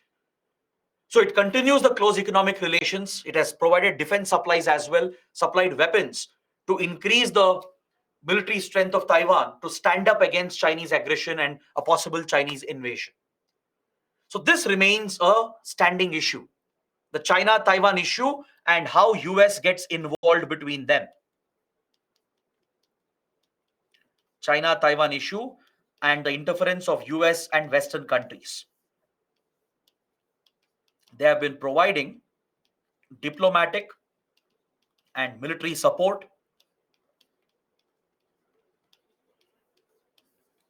They're backing Taiwan's claims diplomatically, sending weapons, and they're carrying out naval visits and also high-profile diplomatic visits. Top leaders from the US government have visited Taiwan, which is seen as a provocation, right? US naval ships and some European naval ships also are deployed near Taiwan in the Taiwan Strait. There is a water body in East China Sea, the Taiwan Strait, which divides mainland China from Taiwan. So please be aware of this. This is where the tensions are present. There are heightened tensions because Taiwan keeps claiming independence. It's not an independent country. It's not even a UN member. No country recognizes Taiwan as an independent country. All right? Like I said, India has only economic and cultural ties. We simply have a trade office for that. We don't have Indian mission in Taiwan or Taiwan's mission in India. We do not have official diplomatic relations. China rejects any claim of independence and it claims sovereignty over Taiwan.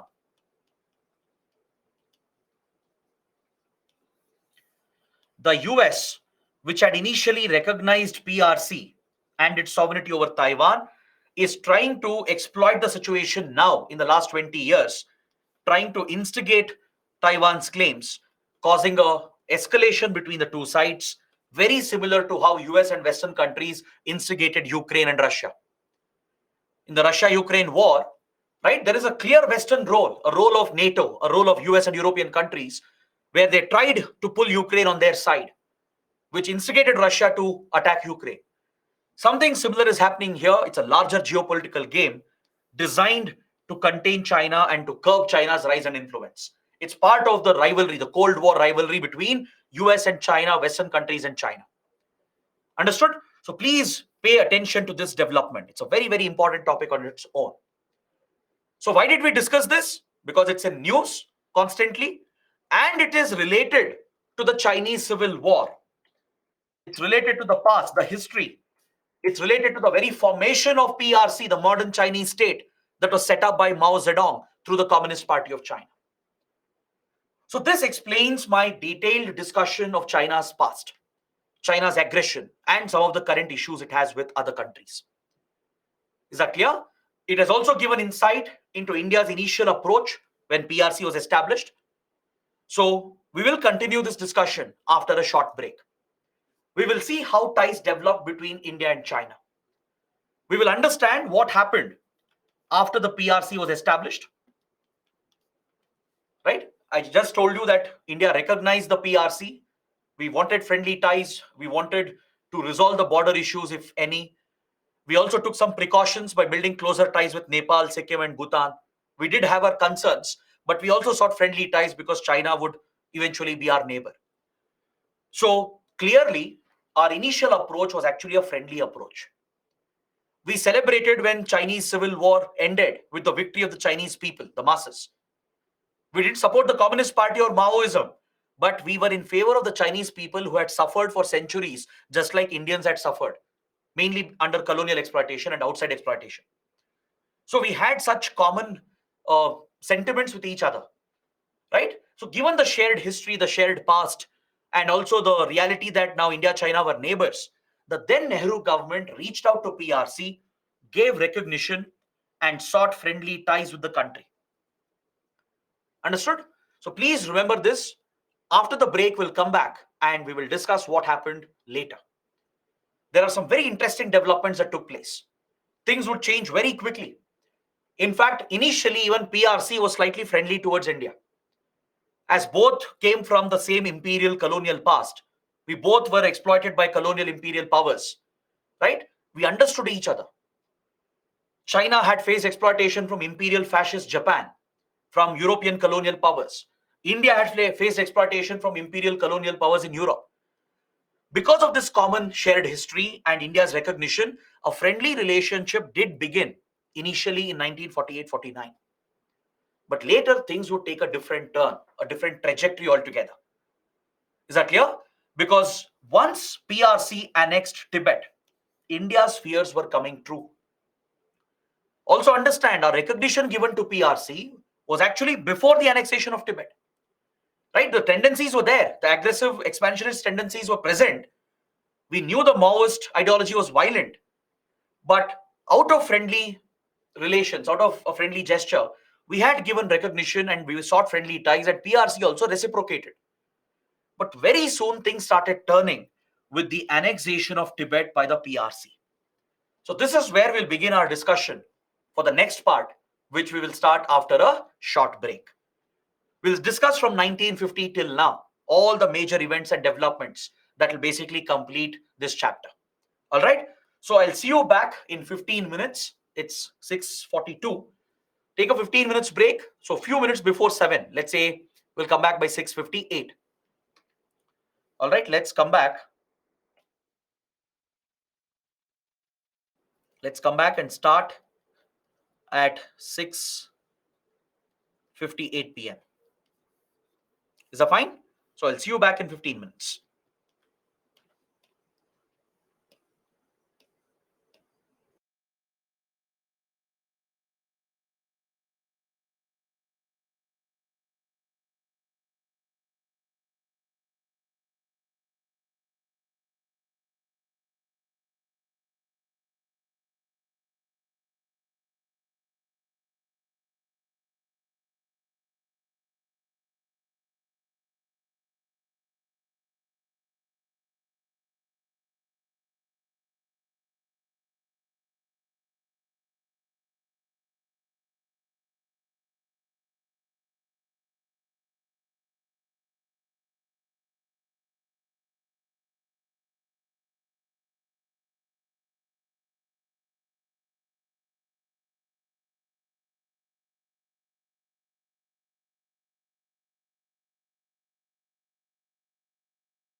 Hello, everyone. Welcome back to the session. First, let me take some doubts and questions, and then we'll resume with the next part of the discussion. First question is from Sahil and Kambapati. They're asking the same question. What's the difference between socialism and communism? Are they the same? Communism is the political model, the political system, as I discussed. Like democracy is a political system where you have free rights, a written constitution.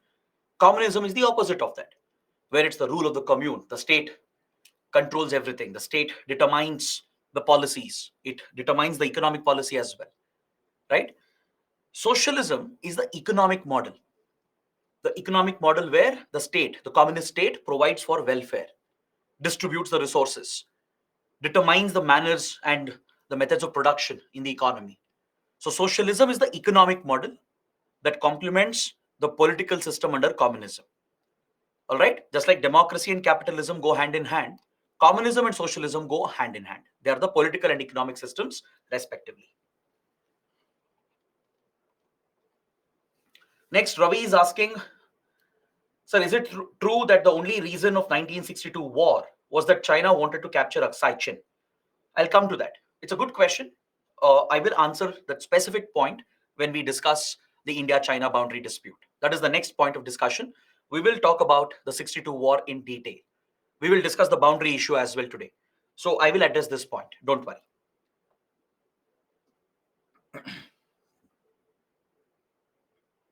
Santosh is asking, sir, as you said, India and China suffered the same kind of oppression from foreign countries, the colonial powers.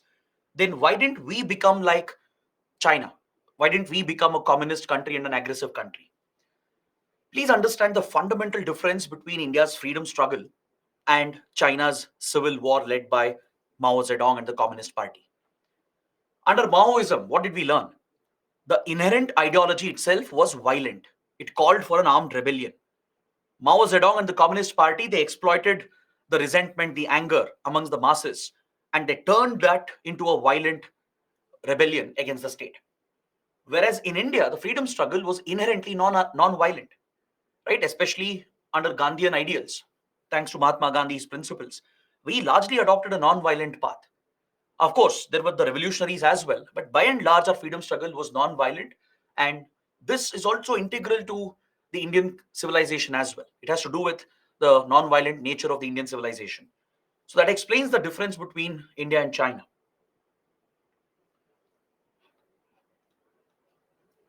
Next, Vivek has a question on how China treats Uyghur Muslims. Again, I'll answer that later. Those topics are yet to come. We will discuss that. Don't worry. We'll come to Xinjiang. We'll talk about China's oppression of the Uyghur Muslims. We'll discuss that at the end.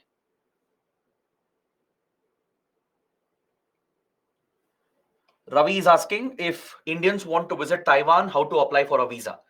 Taiwan does provide a travel pass, even though we do not have official diplomatic relations. People to people relations are allowed. Cultural relations, economic relations are allowed. So Indian tourists, Indian businessmen can visit Taiwan. There is an immigration system created for that. Taiwan issues its own travel pass for Indian travelers. Similarly, Taiwanese people can come to India as well for tourist and economic purposes.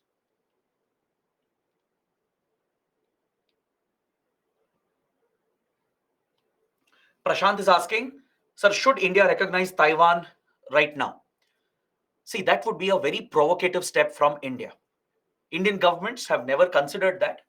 Of course, there is a call from certain sections in the country saying that we should recognize Taiwan, set up ties with Taiwan, just to instigate China. Since China meddles with our borders, it supports Pakistan as well. It has supported Northeast insurgents, as we discussed under Myanmar. Many argue that we should also retaliate by supporting Taiwan and setting up ties with Taiwan. But the Indian government is not ready for that. Because please understand, no matter what, China is a vastly superior power in terms of economic strength, in terms of military strength. China is many times superior than India. I'm not undermining India as such. Please don't get me wrong. India is a formidable power of its own. But relatively, in relative comparison, China is a much superior power to India. If India were to instigate, like recognizing Taiwan, setting up ties with Taiwan, then we should be ready for the consequences. Because China is going to retaliate for that. So India doesn't want that unnecessary escalation. Subsequent Indian governments, they have thought about this, but they've all reached the same conclusion that it doesn't serve any purpose to unnecessarily instigate China and provoke China. There are other ways through which we can pressurize China. If China is meddling in Kashmir, if it's backing Pakistan, supporting, um, let's say, Northeast insurgents or Naxals, right? Those issues can be tackled through other ways. We will discuss all of them through this chapter. But directly provoking, instigating China is not India's policy because India is worried about the consequences. China can cause severe damage to India by retaliating against India. So India has always taken a step back here. We don't unnecessarily trigger China.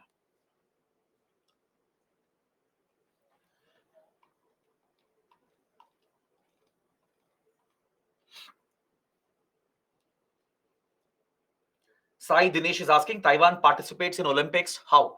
In Olympics, not just nation states, even other independent regions, autonomous regions which claim autonomy and independence are also allowed to participate.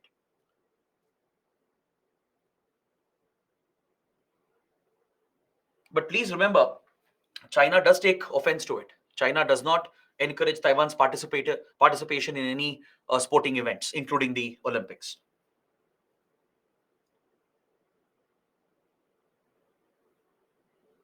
Vaishna is asking the last question. China's resentment and insecurity regarding external exploitation is justified and understandable, but does that justify its aggression, expansionism in disregard to international law? That is the point I'm trying to make.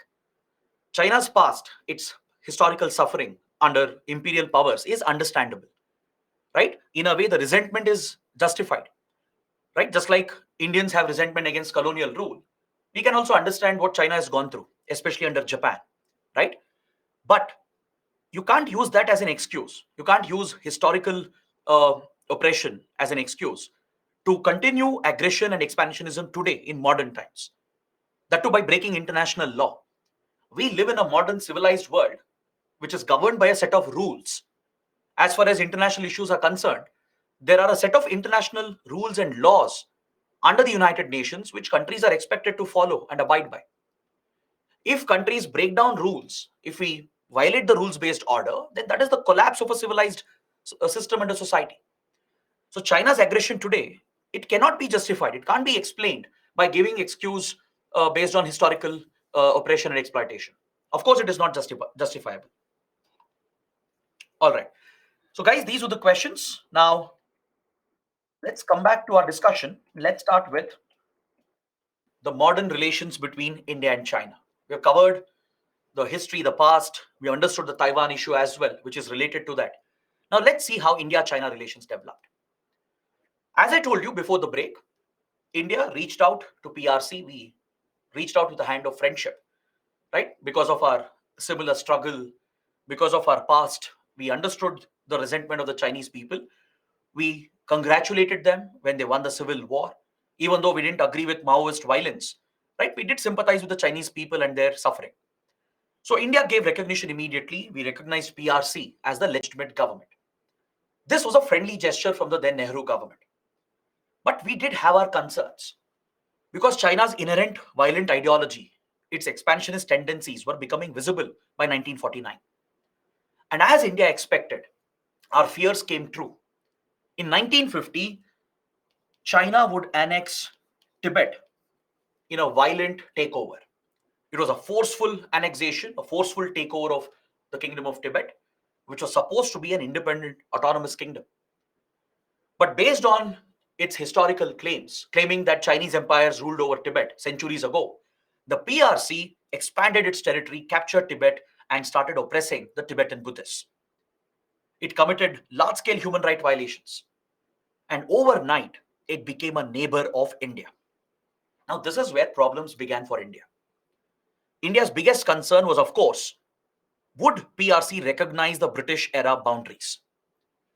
The boundary between India and Tibet, right, be it in Arunachal Pradesh, towards Ladakh, right, till Himachal Pradesh and Uttarakhand, also towards Bhutan, Sikkim, and Nepal. These boundaries that you have in the Himalayan belt, they were drawn by the British centuries ago. India inherited these British era boundaries. Even Nepal, Sikkim, and Bhutan, They inherited British era boundaries. So we obviously had a concern that if China has expanded its territory, overnight it has become our neighboring country. Our biggest fear and concern was, will this expansionist country agree to the present borders that the British have left behind? India definitely had that major concern in mind. This is what drove our close relations with the small Himalayan states. The primary reason why India got so close to Nepal, Sikkim, and Bhutan is because of Chinese aggression, Chinese expansionism. As I told you earlier, these small Himalayan states were more worried than India. They saw that if a large kingdom like Tibet could be occupied, then Nepal, Sikkim, and Bhutan, they didn't stand a chance against Chinese aggression. Their only hope was support from India. That's why they asked India's defense. They sought India to protect them. That's why Bhutan outsourced its foreign policy to India in exchange for India's military support. Nepal took military support from India. Sikkim became a protectorate state of India. It was under these circumstances that India set up these Himalayan states as a buffer against any potential Chinese aggression. Now, of course, India was not comfortable with the Chinese annexation of Tibet. Is that clear? We weren't very comfortable with this. Also, we couldn't tolerate the human right violations that were happening, how the Tibetan Buddhists were being targeted and oppressed. The Tibetan Buddhists, they resisted the annexation. They tried to liberate Tibet. And China crushed the rebellion with force, with brutal force, causing mass human right violations. So India came out with a strategy of balancing these concerns. The Nehru government, on one hand, we had reassured PRC that we will recognize the country, and we did. We gave recognition. We supported PRC's entry into UNSC as well. We supported China's entry into UN Security Council. Because China was the legitimate claimant from Asia at that point to claim a seat at the UNSC. Of course, there's a lot of criticism around this as well, saying India was also offered a seat at UNSC and India rejected it. But please understand that when UNSC was formed and when representation was given for different regions, from Asia, China was the only country being considered by the Western countries. India being a new country, still a very poor nation, right? Even though talks were there that India might also be offered a seat, that never materialized. The offer never really materialized. From Asia, China was the only one which had support from all the other countries as well.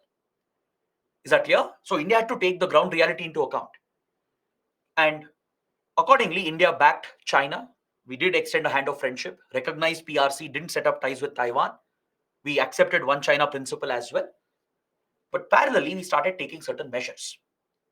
India realized we would need some leverage if PRC were to get aggressive, if it were to raise questions over the border, if it were to trigger border disputes with India, we will need some leverage on China. So India saw that the Tibet issue was the perfect opportunity. So on these strategic and as well as humanitarian grounds, India extended support to the Tibetan cause.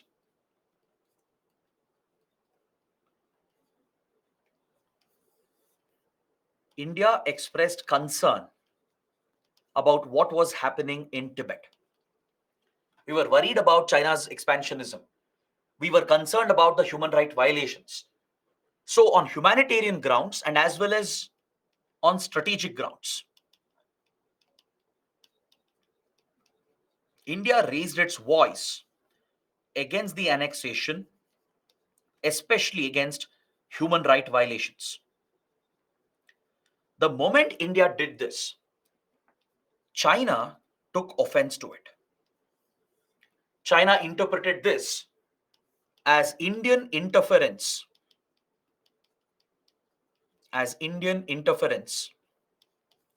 in China's internal matters. Because China saw Tibet to be an integral part of its territory and sovereignty. It wouldn't accept any kind of questions being asked by others. So when India expressed these concerns about the crisis in Tibet, China rejected the Indian claims and started seeing India with suspicion. It would place unnecessary doubts on India and allege that India was interfering in China's internal matters. This primarily had to do with the Cold War divide, which had already started. Because see, from China's perspective, India was a democracy. Even though we didn't align with US and Western democracies, China believed that India was a Western puppet. This was China's perception. It was China's own assumption. Our foreign policy from the beginning was rooted in the principle of strategic autonomy. Right? We have discussed this in previous classes as well. Under Prime Minister Nehru, the foundational principle was laid, which made our foreign policy independent. We weren't influenced by Western countries and other democracies. India took a stand on the Tibetan issue, expressed concern purely on humanitarian grounds, and also we saw this as a strategic opportunity, which would give some leverage to India to put pressure on China, if necessary. But China misinterpreted this and saw that India was acting as a Western ally, as a puppet of Western democracies, which was trying to interfere in a communist country. So China rejected India's concerns and it said India has no stand. India can't interfere in our internal issues. All right. So this began a series of events that would lead to mistrust and suspicion between both the sides. We had doubts about China's true intentions. We had concerns about China's expansionist aggressive behavior. We were concerned about its human rights violations. China assumed, on the other hand, that India is a Western ally. It's a democratic country interfering in our internal matters. So China started doubting India, just like India started doubting China. Essentially, it was mutual suspicion and mistrust that took root by 1950-51. Is that clear? Then, China would raise its first border issue with India over a region known as Aksai Chin. Initially, the friendly relations which had started immediately turned into suspicion and mistrust. Because of the suspicion and mistrust, China strengthened its claims with regard to its borders with India and raised questions over the sovereignty of Aksai Chin in the Ladakh region. The Chinese claims were becoming very apparent that would threaten India's claims, India's sovereignty. So essentially, tensions started increasing. Tensions started increasing from 1950 to 1954. A relationship which started on friendly grounds was now quickly turning towards hostility. Mao Zedong believed that India was making these unnecessary claims and it was showing political ambitions. India said that we have no such political ambitions. We are not interested in the territory of Tibet. We are simply concerned about humanitarian issues. And we are concerned about China's aggression. That was India's stand, which was justified. But China wouldn't see this as India was looking at the issue. It saw this as India's interference and it retaliated against India by stepping up border tensions. It became clear that China may not recognize the boundaries in Ladakh and started certain activities in Aksai Chin, which was noticed by the Indian side. So this period led to rising tensions. It was a period of doubt and suspicion towards each other. Is that clear? Then came a breakthrough. In 1954, both the countries achieved a breakthrough by trying to reset the relationship. Both sides realized that we couldn't go on this hostile path as neighbors, as two large Asian countries with such a long boundary being shared with each other. There was a realization on both the sides that let's give this relationship an opportunity. Let's see if we can address the mistrust and suspicion. So, under the leadership of Prime Minister Nehru and Premier Zhou Enlai of China, both the leaders took an initiative to reset the relationship. Reset is like beginning from the start. You forget what has happened, keep things aside, keep the doubt and suspicion aside. give the relationship a fresh new opportunity to see whether we could rebuild the relationship in a friendly manner. This was an initiative by both Prime Minister Nehru and Chinese Premier Zhou Enlai. Both the leaders, they showed the maturity to take forward the relationship, and these negotiations led to the historic Panchsheel Agreement. This is a very important topic. Remember, I had mentioned the Panchsheel when we discussed the Gujarat Doctrine under India-Pakistan. I told you that Gujarat Doctrine was inspired by some of the Panchsheel principles. So under the Panchsheel Agreement that we signed in 1954, both the countries, they agreed to 5 principles of peaceful coexistence. India, China made a commitment to each other that we both will peacefully coexist with each other. We will work with each other. We will ensure that we won't allow disputes and tensions to come in between the relationship. And we promise not to interfere and meddle in each other's internal matters. The goal was to allow both the big powers, to big countries, to thrive and work together in a friendly manner and resolve any issues they had through talks and negotiations. So the Panchsheel was essentially the 5 principles of peaceful coexistence that was agreed to between India and China. Now, let me give you some additional details about Panchsheel. I feel it's a very important topic for your mains and even for your essay paper.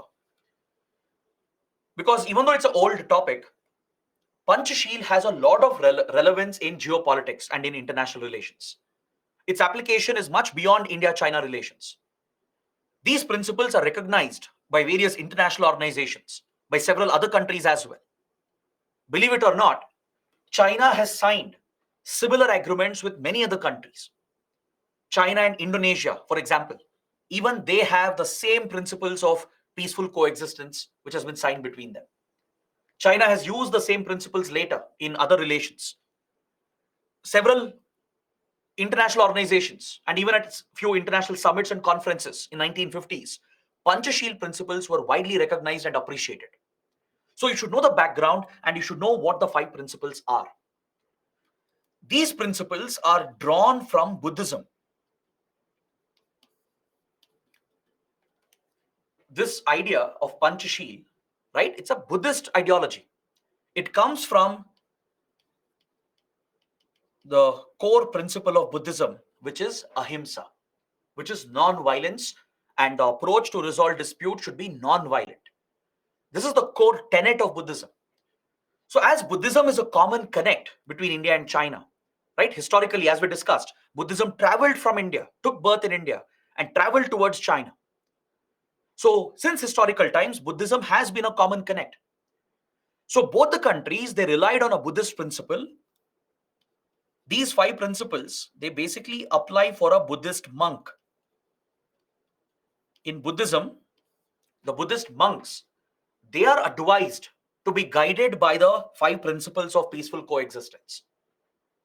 Buddhism expects that this is how Buddhist monks should behave, should interact with others, should maintain friendly, cordial relations with other human beings.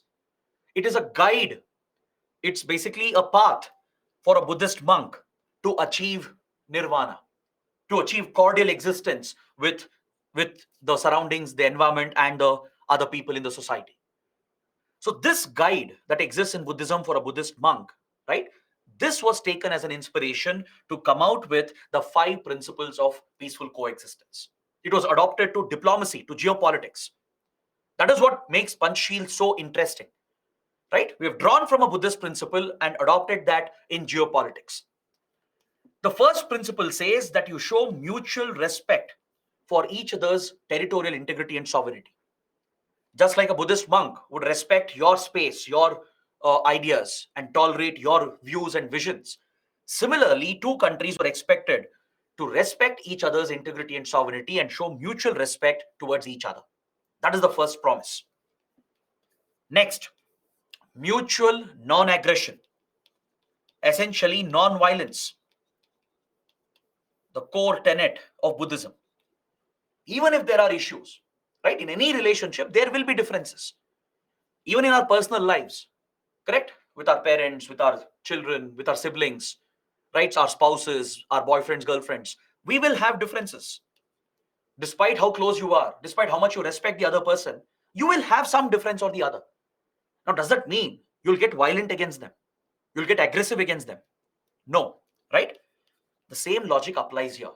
Buddhism preaches that a Buddhist monk or a follower of Buddhism should not get aggressive to resolve differences and disputes. You promise non aggression, mutual non aggression. First, you promise mutual respect, and then you promise mutual non aggression, committing that you'll never use violence to settle your differences. You'll not show aggression. And you make a commitment that you will not interfere in the other's internal matters. This was applied for India China relations. India will not meddle in China's internal matters. Similarly, China promised not to meddle in our internal issues. Next, they promised to cooperate with each other for mutual benefit by treating each other as equal partners. One will not undermine the other. Is that clear? We will treat each other as equal partners. And based on the principle of equality, we will build mutual cooperation for mutual benefit. That is, we'll work together on common issues, which will benefit both the countries. And finally, we will coexist with each other peacefully. No matter what the issue, we will discuss, we'll negotiate, we'll have talks, but we will not show violence, will not get aggressive against each other. This is the essence of Panchashil that was adopted by Prime Minister Nehru and Premier Zhou Enlai. This was a breakthrough because before the Panchashil, tensions had started rising over the Tibet issue, over the border issue. Tensions had already arisen, and both sides had a doubt, suspicion, and mistrust on each other. This was an attempt to resolve that and to make a new beginning. That is why Panchashil became the foundational agreement for India-China relations. Is that clear? This later was widely accepted and appreciated at the Afro-Asian Conference. In 1950s, all former colonies of European powers, they came together to hold a conference. All the British and European colonies in Africa, in Asia, right? They'd all become independent following decolonization. So all these newly independent countries, which had suffered under colonialism, they all came together. These were all poor, underdeveloped countries. All these countries came together under the Afro-Asian Conference, where the Panchashil principles were recognized. This later would become the basis for the Bandung Conference that was held in Indonesia in mid-1950s, where India championed the Panchashil principles, right? By working with like-minded countries, and we introduced a new ideology in the Cold War era. At the Bandung Conference, Panchashil principles were reflected and supported by the other participants. This gave birth to a completely new movement, a new ideology led by India, which marked a new beginning in the Cold War period. Does anyone know which ideology I'm talking about? Abhijit has given the answer. He's the first to give the right answer. It gave birth to the non-aligned movement. Remember, we mentioned this in the first class, how India, under Prime Minister Nehru, worked with like-minded countries such as Indonesia, Egypt, Ghana, and the erstwhile country of Yugoslavia. All these countries from Asia, Africa, and Europe, right? They had a new approach to geopolitics. As the Cold War had begun, the world had been divided between US and Soviet power blocs. All democratic capitalist countries, Western countries, had aligned under US, forming military clubs and military alliances. All the communist socialist countries had aligned under Soviet Union, forming another military bloc. So arms race had triggered between them. Both were pursuing nuclear weapons and tensions were increasing. Geopolitical rivalries were increasing. They were already fighting covert wars against each other, trying to destabilize the other. So in this period of tensions and rivalries in geopolitics, India championed a new ideology. We introduced a third neutral path. We found a third path. The middle path was found by India by relying on Panchashil principles, which was widely appreciated and accepted by other like-minded countries. In Buddhism as well, there is a lot of preference given to the middle path. Buddhism talks about following the middle path without taking any of the extreme paths. Is that clear? So by relying on these Buddhist principles, we championed the Panchshil principles at Bandung conference as well, and we got the support of other like-minded countries. Egypt especially, under Gamal Abdel Nasser, the then popular leader from Egypt. Then the popular leaders of Indonesia, Ghana, Yugoslavia, they were all close friends of Nehru. So together they championed a new ideology and they gave the world a third middle path when the world was divided between the two superpowers. This is the success of Panchashil at the global level. Is that clear? Non-alignment meant we will not align either with the Western countries, that is with US-led power bloc, nor will we align with the communist bloc led by Soviet Union. So we tried to calm the tensions, to reduce rivalries between these countries, because the world was getting divided. In a divided, hostile world, India championed a neutral third path, which was based or inspired partly by Panchshil principles. This was even recognized by the UN General Assembly. Even the UN General Assembly has recognized and adopted Panchashil principles. So in the 1950s, Panchashil principles were very, very popular. It was a byproduct of India-China relations. India-China jointly came out with these principles. And this remains one of our contributions to global geopolitics.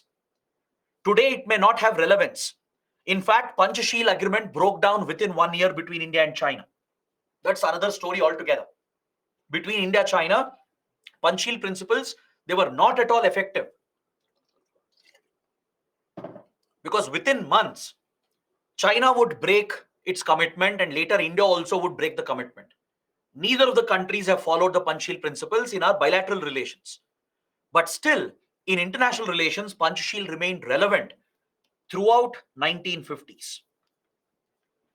In a way, it was India's contribution as well, our foreign policy's contribution, along with China, that was widely adopted at several global conferences, including non-aligned movement and even at the UN General Assembly.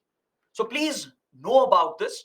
You might get a 10-mark question in your mains, or maybe in an essay related to Indian foreign policy and its contributions, or a question on India's soft power diplomacy, or how India navigated the Cold War period. You have to bring out this analysis. Mention the 5 Panchashil principles, its connect with Buddhism, how it laid a third neutral path, a middle path, in the Cold War era when the world was divided between two major superpowers, when the world was filled with hostile tensions and rivalries. Is that clear? So this is about the Panchashil agreement that attempted a reset in India-China relations in 1954. Both sides were hoping that we will abide with the commitments and we will see the start of a friendly relationship again. But unfortunately, China broke the commitment. China wouldn't uphold the commitment, the values, the principles that were part of Panchashil. And very quickly, it would betray India's trust. And this would be followed by India also breaching the commitments of Panchashil.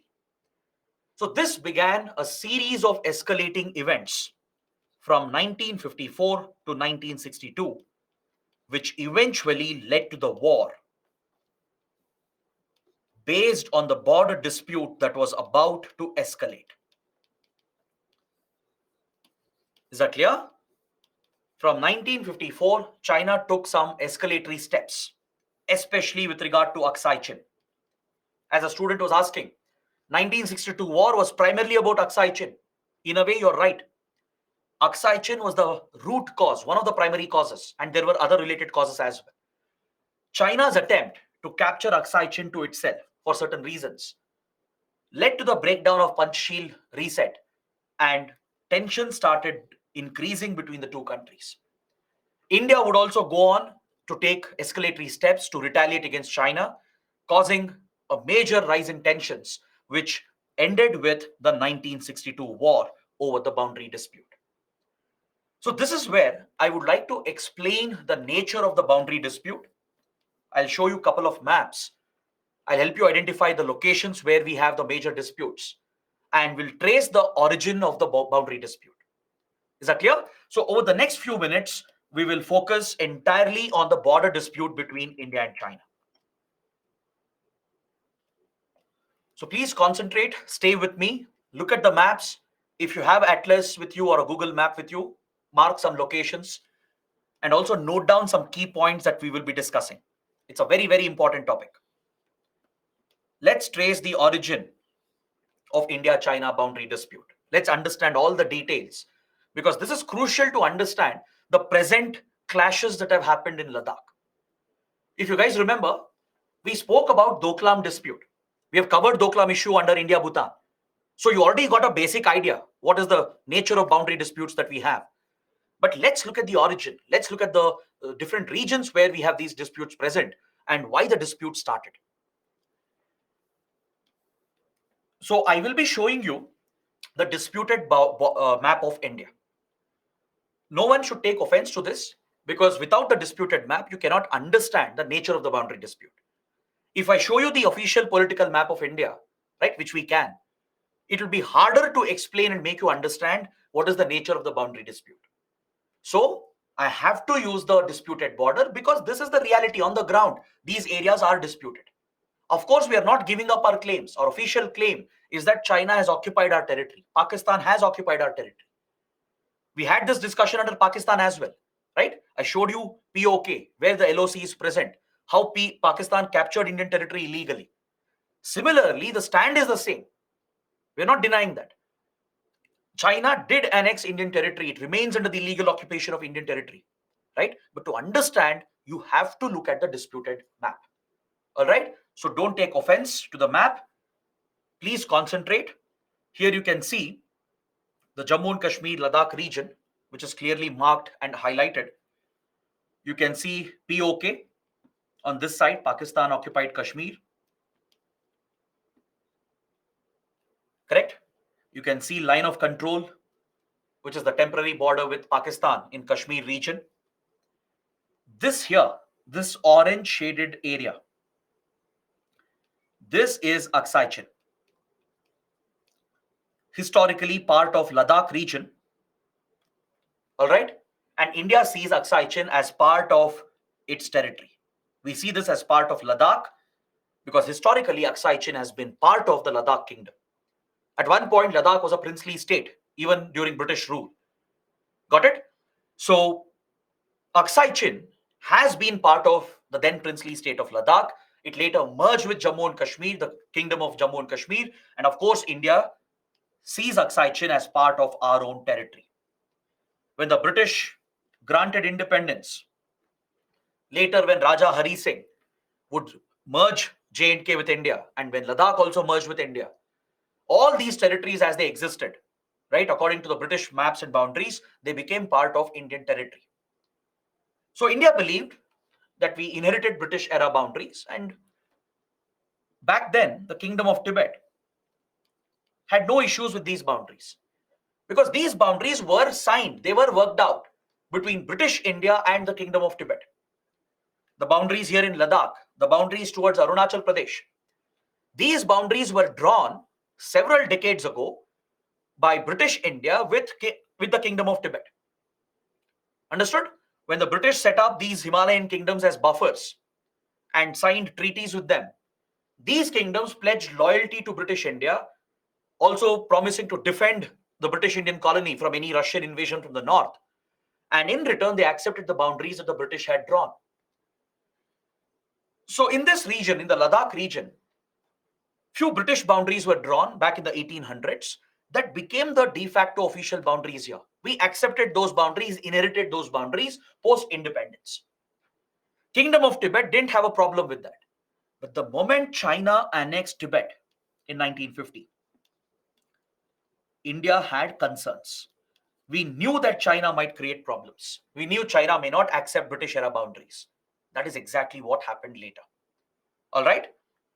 Now, some of you might ask why China focused so much on Aksai Chin. What is China's obsession with Aksai Chin? Let me tell you that just like Pakistan has been obsessed with Kashmir for certain strategic and cultural reasons, similarly, China saw a strategic value in Aksai Chin, particularly after 1950, after annexation of Tibet and Xinjiang.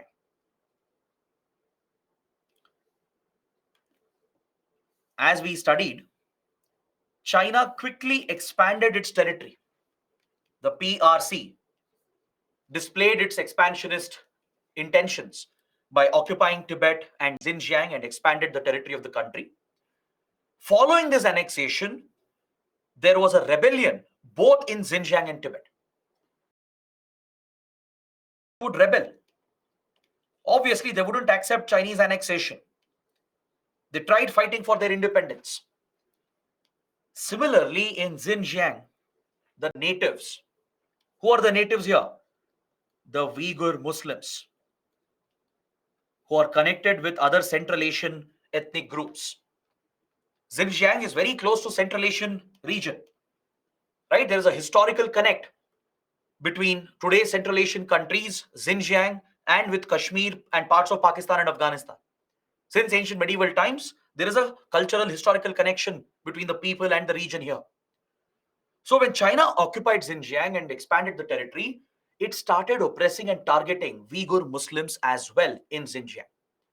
Just like it targeted the Buddhists in Tibet, the Uyghur Muslims were targeted by China. Of course, Uyghur Muslims, they rebelled. They tried to liberate the region. And since then, there is a persistent problem here. So both these provinces, they became problematic for China. For China, it was a security problem, an internal security problem following the annexation of these territories. There was resistance from the Uyghur Muslims, resistance from the Tibetan Buddhists. So China started focusing on securing these territories. Now, what do you do if you have to secure a region? What is the basic step you have to take? You should have the ability to mobilize your troops, your forces. Correct? Any government which is trying to secure a region and deal with some threat, internal threat, what do? They mobilize the troops. In Manipur, for example, ethnic clashes flared up recently. What did the government of India do? It deployed more troops. It sent more battalions of the Indian Army and Assam Rifles to stabilize the situation. So mobilization of troops and forces is the basic security step. But to mobilize the troops, to move them, what do you need? Connectivity. Back then, in those days, connectivity meant primarily road-based connectivity. The ability to build strategic roads, which is accessible to their troops who can be moved around the region. Now observe the map carefully. Look at the map. See where Aksai Chin is located. All right, look at this. Where is Xinjiang? Where is Tibet? Where is Aksai Chin? What can you tell me about that? Based on the location of these places, what can you tell me about Aksai Chin and its significance? Why do you think China thought Aksai Chin is significant? It connects both. Kambampati says it is connecting Xinjiang and Tibet. Very good. Aksai Chin is sandwiched between Xinjiang and Tibet. Correct? Right along the exterior boundaries of China, where it shares borders with India, exactly at that point, you have this region, the Aksai Chin region, that forms a direct connect, the easiest connect between Xinjiang and Tibet. So Aksai Chin is sandwiched between these two problematic provinces of China. So China realized building a road here, a strategic road, would be of great significance. The terrain, even though it was difficult and complicated, China realized it could build a road here, connecting Xinjiang and Tibet via Aksai Chin. So primarily for strategic and security reasons, China placed its target on Aksai Chin. China got obsessed with Aksai Chin. It realized that Aksai Chin is crucial for securing both the places to move the troops around, and it started constructing a road through Aksai Chin. Now, this was Indian claimed territory. It was largely a no man's land at one point. These areas are largely cold desert areas, which is an extension of the Tibetan plateau, right? You have these rough terrains, um, you have few nomadic tribes, few small villages. Apart from that, human habitation was very limited here. So China made the first move, even though we had shown these areas as part of Indian territory in Indian maps. China breached this, it didn't consult India, and unilaterally tried to build a road through Aksai Chin. This was the beginning of the problem. Clear? On one hand, we had published our maps, official maps of India, and according to British era boundaries,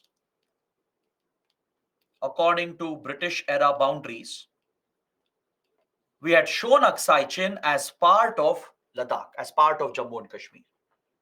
But China didn't care about the Indian claims and unilaterally tried building a road, a strategic road through Aksai Chin to connect Xinjiang with Tibet, to move the troops around. So the moment India discovered China's illegal road construction activity, we objected to it. India raised a major objection that led to a military standoff and even border clashes between the Indian Army and the PLA of China. Is that clear? This was the first major border clash between the two sides. In breach of India's claims, by violating the maps that we had published, China would unilaterally go on to build a road in Aksai Chin, and essentially it claimed that whole region as part of its own territory. So once India discovered this illegal road construction, we objected to these activities. This led to a direct military standoff between Indian Army and PLA, leading to border clashes in the mid 1950s. Is that clear? This was part one of the start of tensions between the two countries. This was one aspect of it. Next, something else happened. As soon as India refused to give up Aksai Chin, China decided to put more pressure on India. Now, China raised a new issue altogether. It disputed the validity of McMahon Line towards the eastern sector of the border. See, India-China border is divided into three sectors. Roughly, this is the western sector. The border from Ladakh to Himachal Pradesh and Uttarakhand, this stretch of the boundary. This is the western sector of the border. Is that clear? This is where you have a temporary border, the LAC, the line of actual control. Once China occupied Aksai Chin, right, a temporary de facto boundary has come up here called LAC, line of actual control, just like we have LOC with Pakistan. All right. So from LAC towards the border near Himachal Pradesh and Uttarakhand, this whole stretch of the boundary from Ladakh to Uttarakhand, this is the western sector. You have the middle sector here, that is towards Sikkim. That is part of the middle sector of the boundary. Then you have the eastern sector towards the northeast of India. See, this division slightly varies as well. Some media outlets, some experts, they see western sector only to be part of Ladakh region. From Himachal till Sikkim, they see as middle sector and Arunachal as eastern sector. This slightly varies, but either of the versions are good enough. Just know that the boundary between India and China is divided into these three sectors. So towards the northeast, towards the eastern sector of the boundary, we thought the boundary was settled between northeast India and Tibet. There is a British era boundary here. I'm sure all of you would have heard about it, called the McMahon Line, signed in the year 1914 through the Shimla Convention. Remember this fact, very, very important. Under the Shimla Convention, the then governments, British India and the Kingdom of Tibet, their representatives had met at Shimla Convention in 1914. To draw the boundaries in this sector, they had set up a commission under McMahon, the McMahon Commission, which was given the task to draw the boundary between the northeast frontier region of British India and the Tibet region that was part of the Kingdom of Tibet. So this line, boundary line, became the McMahon Line. So we inherited this boundary during independence. Kingdom of Tibet had no issues with it. It was part of Shimla Convention. It had accepted the line. India inherited the boundary from British India. So we had no issues with that. So this was a settled boundary according to India. Now that China had occupied Tibet, it became part of Chinese territory. And as soon as India objected to Chinese claims on Aksai Chin and we blocked the road construction, leading to border clashes, China deliberately picked another issue to put pressure on India by challenging the validity of McMahon Line. Until then, China had never raised McMahon issue publicly. Is that clear? The moment India raised objections in Aksai Chin, immediately a counter claim was made at the northeast region towards Arunachal Pradesh by disputing the validity of McMahon Line. China's argument was Arunachal Pradesh was seen as South Tibet. That is the name China gave to the region. Even today, Chinese government refers to Arunachal Pradesh as South Tibet in Mandarin. Right? There's a local Mandarin term for it. If you look at Chinese maps, the whole state of Arunachal Pradesh, which is an integral part of India, it's a sovereign part of India, it's an Indian state. The entire state is claimed by China, shown as South Tibet, because it believes that PRC and India were not party to Shimla Convention. This is the claim that China raised. It took India by shock, by surprise. Right? Even though we expected such moves to be done, when China made the claim, it was a shock for India. Until then, mid-1950s, we had assumed that this would be the boundary. Right? We never wanted the boundaries to be disturbed. Now, China raised these claims saying that in 1914, neither India was independent, it was British India. PRC didn't even exist. Correct? So this boundary was agreed under Shimla Convention of 1914 between British India and Tibet, which no longer exist. Now, these areas have become part of India and China. So China's argument was we should negotiate this again. China said we don't recognize McMahon Line. Neither your country existed nor did our country exist. Someone else had signed these agreements, identified this as a boundary, and we are not okay with it. Such a claim was raised by China, and this was deliberate to escalate the boundary dispute and put more pressure on India because we had objected to Chinese activities in Aksai Chin. It rejected McMahon Line, saying that India, China were not part of Shimla Convention. It was negotiated by Kingdom of Tibet and British India, so it rejected the validity and started calling Arunachal Pradesh as South Tibet. China's intentions became clear when it even proposed a controversial exchange. This has always been China's tactics. These are pressure tactics of China. China's real interest is not in Arunachal Pradesh. Even today, China's primary interest is Aksai Chin. Arunachal Pradesh is a secondary interest. So what China did was, it tried to give a solution. After all these tensions had happened by 1957-58, it gave a proposal to India saying that we are ready to settle the dispute. It said we will give up claim on Arunachal Pradesh. We'll accept that Arunachal is part of India. We'll accept McMahon Line. But in return, give up Aksai Chin. Understood? Now, obviously, India couldn't accept this. How could India accept this? Because we inherited Arunachal Pradesh and Aksai Chin following independence of the country. Both were parts of Indian territory. Now, just because China was claiming one, right, and putting claims on the other as well, how could we agree to exchange the territories?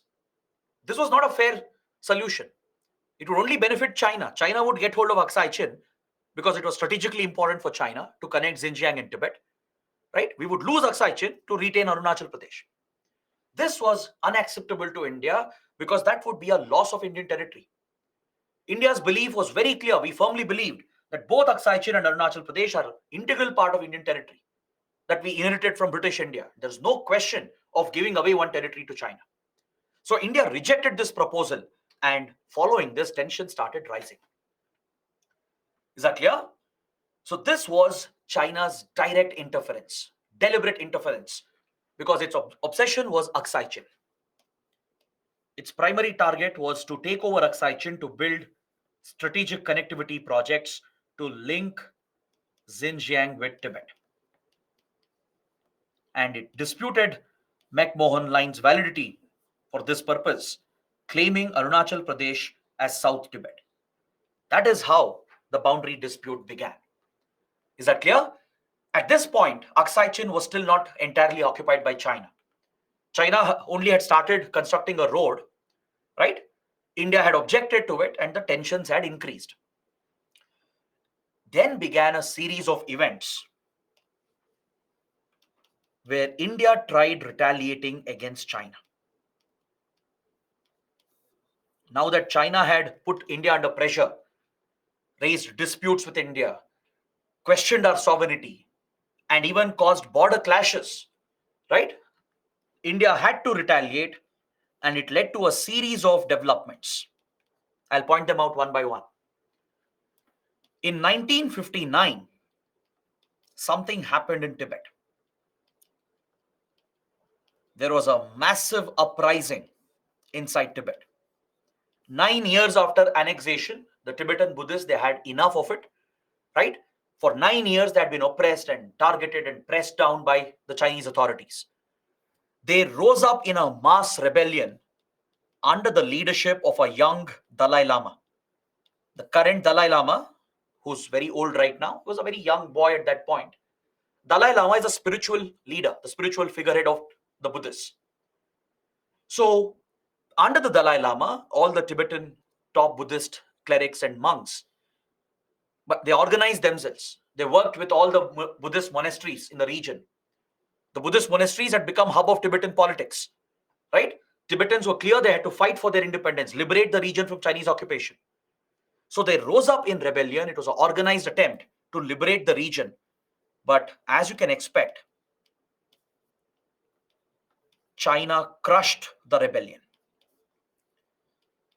Tibetans never had a chance against such a large country, right? Against the Chinese authoritarian government, the two ruled by Communist Party, with such large armed forces like PLA, right? And China even has many internal security forces and a very strong intelligence apparatus. So there was no way that Tibetans could succeed. The Chinese state simply crushed and wiped out the rebellion with the usage of massive force against the Buddhists. Again, there was large-scale violation of human rights.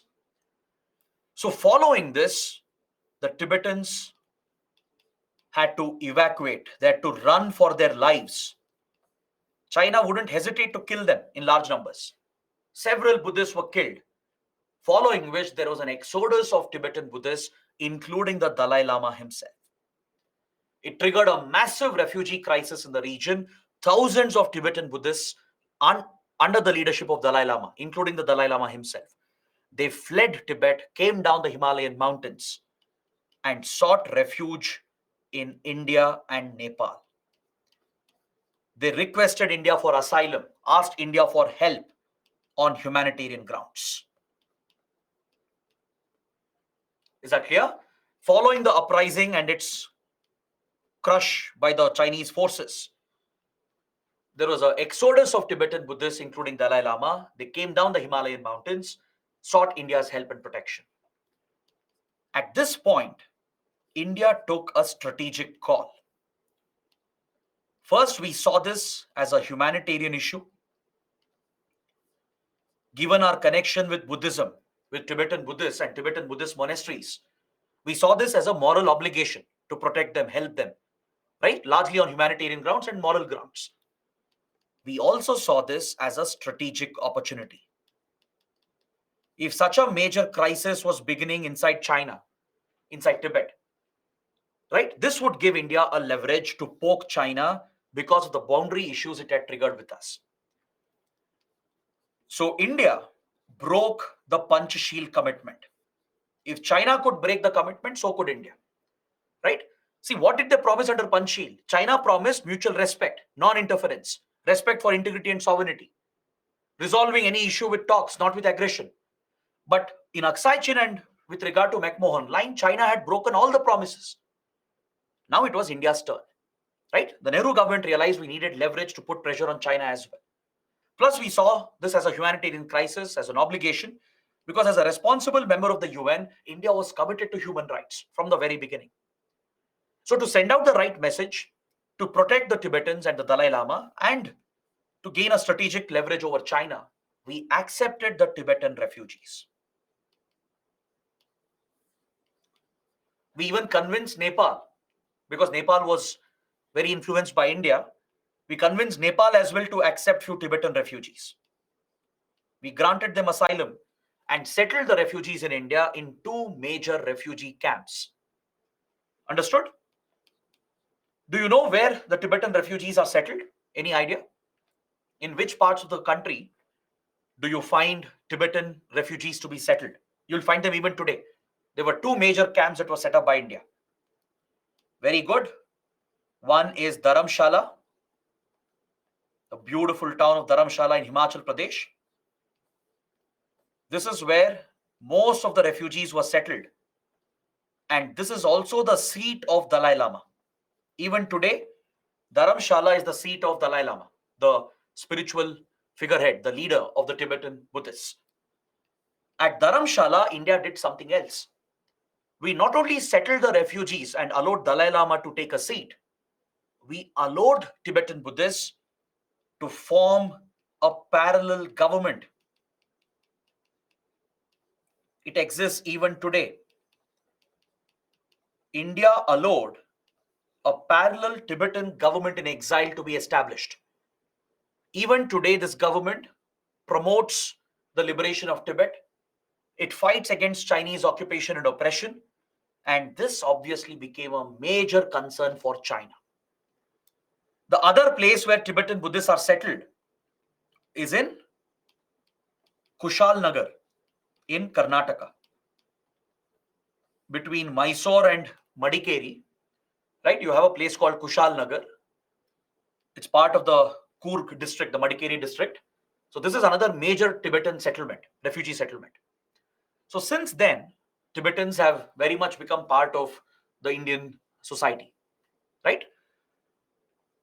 So the moment we accepted Tibetan refugees, we gave Dalai Lama a seat, a spiritual seat to occupy.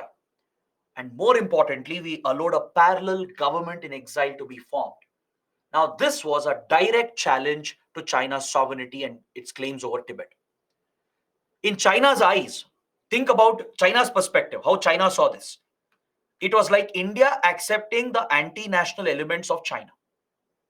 Imagine when Pakistan gives support to Kashmiri separatists. What do we say? We say that Pakistan is sheltering the anti-national elements. That was China's assumption. China's view was that now India had sheltered the anti-national elements because they were fighting for independence. Right? We had recognized China's sovereignty over Tibet. We had accepted one China principle, saying there's only one China and there's only one Chinese government. So the moment India took in the Tibetan refugees and allowed them to form a parallel government, China was infuriated. It was furious with India, and it even began a strategic cooperation between India and US to keep an eye on Chinese activities. a strategic security cooperation began from 1959 till 1962. There was a secret partnership between India and US. Even though we are not aligned with the US, a secret security partnership began, which not many people know about, to monitor China's activities and keep an eye on China. So China saw this secret relationship develop between Indian and American agencies, and it started doubting India. Is that clear? It started doubting India's intentions. It believed that India had become an ally of the US. Is that clear? Because India, China, right, they were directly entering into this standoff, and US formed a strategic partnership to run a covert intelligence program to monitor China. Because US was deeply concerned about what was happening in Tibet. China was already a communist ally, aligned with Soviet Union, right? US had rejected Chinese occupation of Tibet. It was concerned about human rights violations. So it appreciated India and Nepal when we accepted Tibetan refugees. And immediately it stepped into the issue and it started working with India, and we ran a covert intelligence program to monitor Chinese activities in Tibet. This cooperation was between IB and the CIA. We don't acknowledge this officially.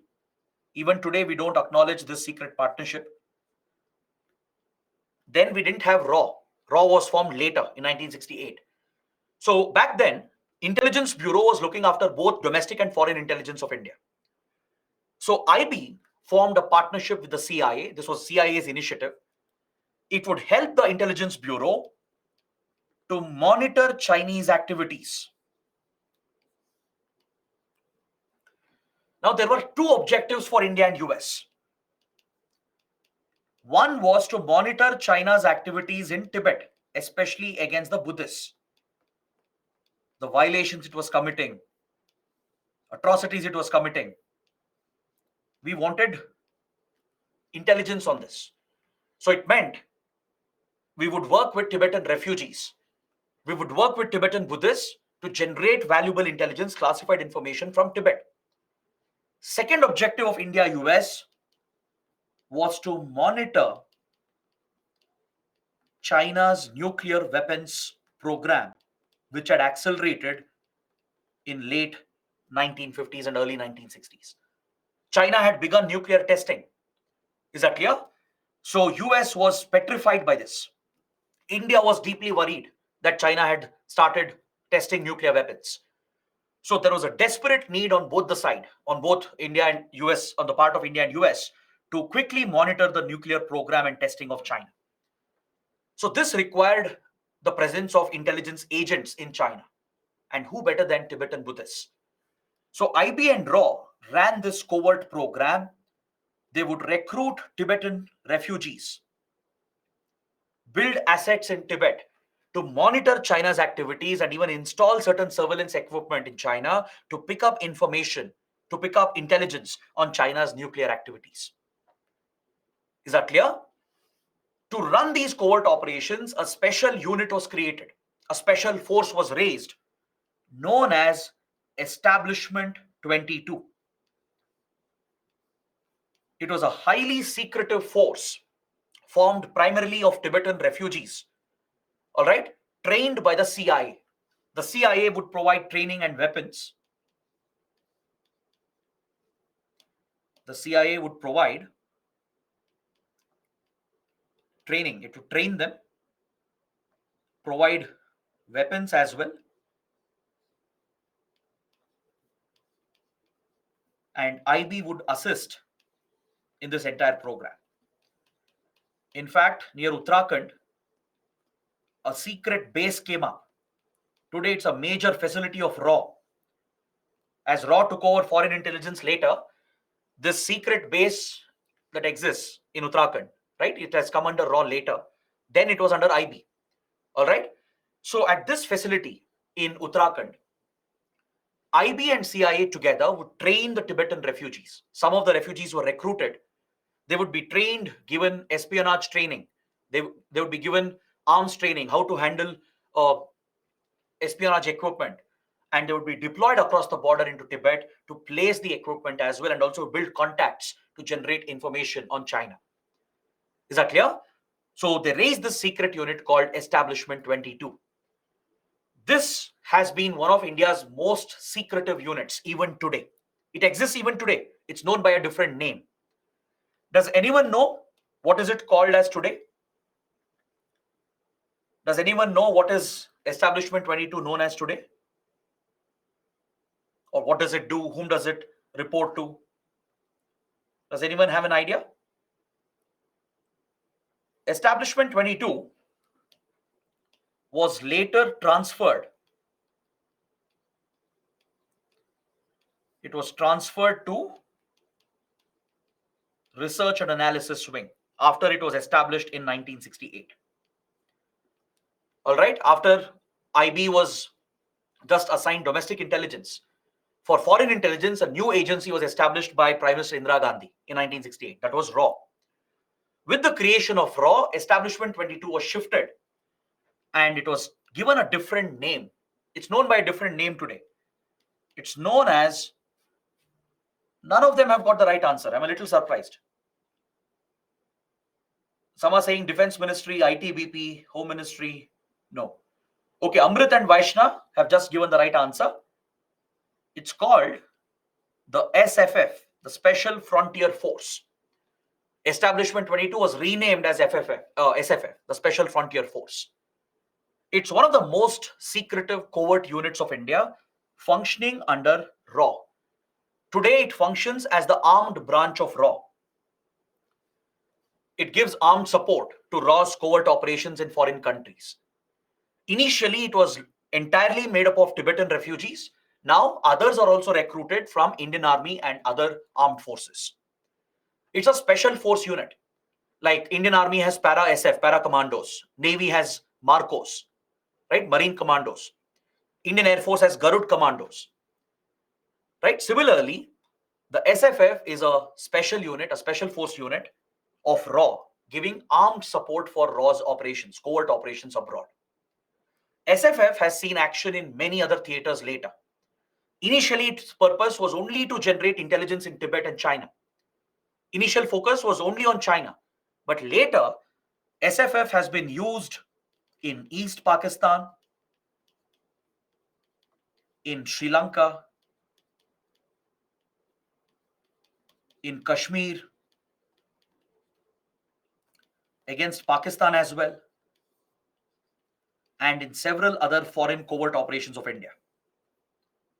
Even in Myanmar, then Nepal, right? So across the region, in several foreign jurisdictions, SFF has operated as the armed branch of RAW, providing armed support to RAW's covert intelligence operations. Is that clear? Remember, I told you in 1971, India's RAW trained Mukti Bahini rebels. When the Bengali liberation movement started, India gave training and armed support to Mukti Bahini rebels. This training was given by SFF. SFF commandos were deployed to train Bengali refugees to form the Mukti Bahini. The support we gave to Tamil militants, to LTTE and other Tamil militant organizations, right, was also through SFF. So SFF has been involved in many such elite covert operations. It is also used in counter-terrorist operations in Kashmir and also in POK whenever necessary. Recently, it was deployed in Ladakh when the latest border clashes happened with China. In 2020, when the Galwan River Valley clashes happened, right? Along with Indian Army, SFF commandos were also deployed by RAW to tackle the Chinese threat. So in many such covert operations, SFF is frequently used. Today, it's one of India's most secretive elite special forces functioning under RAW.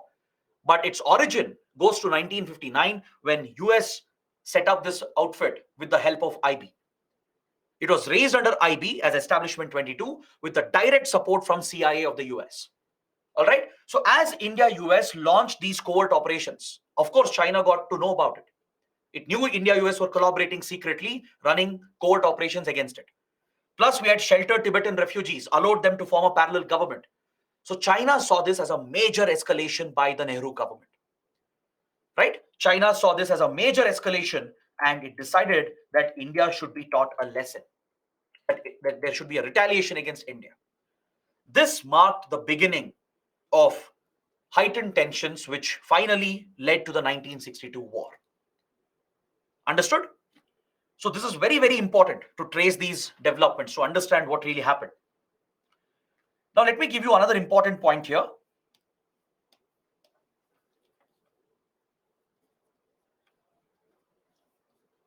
Mao Zedong he came out with a strategy after PRC occupied Tibet, and as there were concerns from India, right? Mao Zedong already had come out with a strategy. It's called the five-finger policy of China, or five-finger policy of Mao Zedong. Mao Zedong was a great military strategist. So as PRC occupied Tibet and India had raised issues about it, Mao Zedong suggested a strategy for the Chinese army and the intelligence agencies. He said that if PRC should have control over Tibet, if we have to stabilize Tibet and maintain Tibet under our control, then China will have to meddle. China will have to interfere in the five fingers of Tibet. These are nothing but the five extensions of Tibet. Now, what do you mean by this? Now, imagine Tibet to be the palm of your hand. That is how Mao Zedong saw Tibet as. If Tibet is the palm of your hand, he said Tibet has five fingers, five extensions, right? These five fingers are the extensions of the palm. So similarly, Mao Zedong, he drew an analogy here.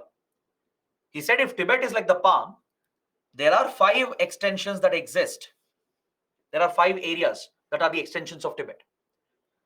So he asked the armed forces and intelligence agencies of China to constantly interfere, meddle, destabilize the five extensions so that no one will challenge China's sovereignty over Tibet.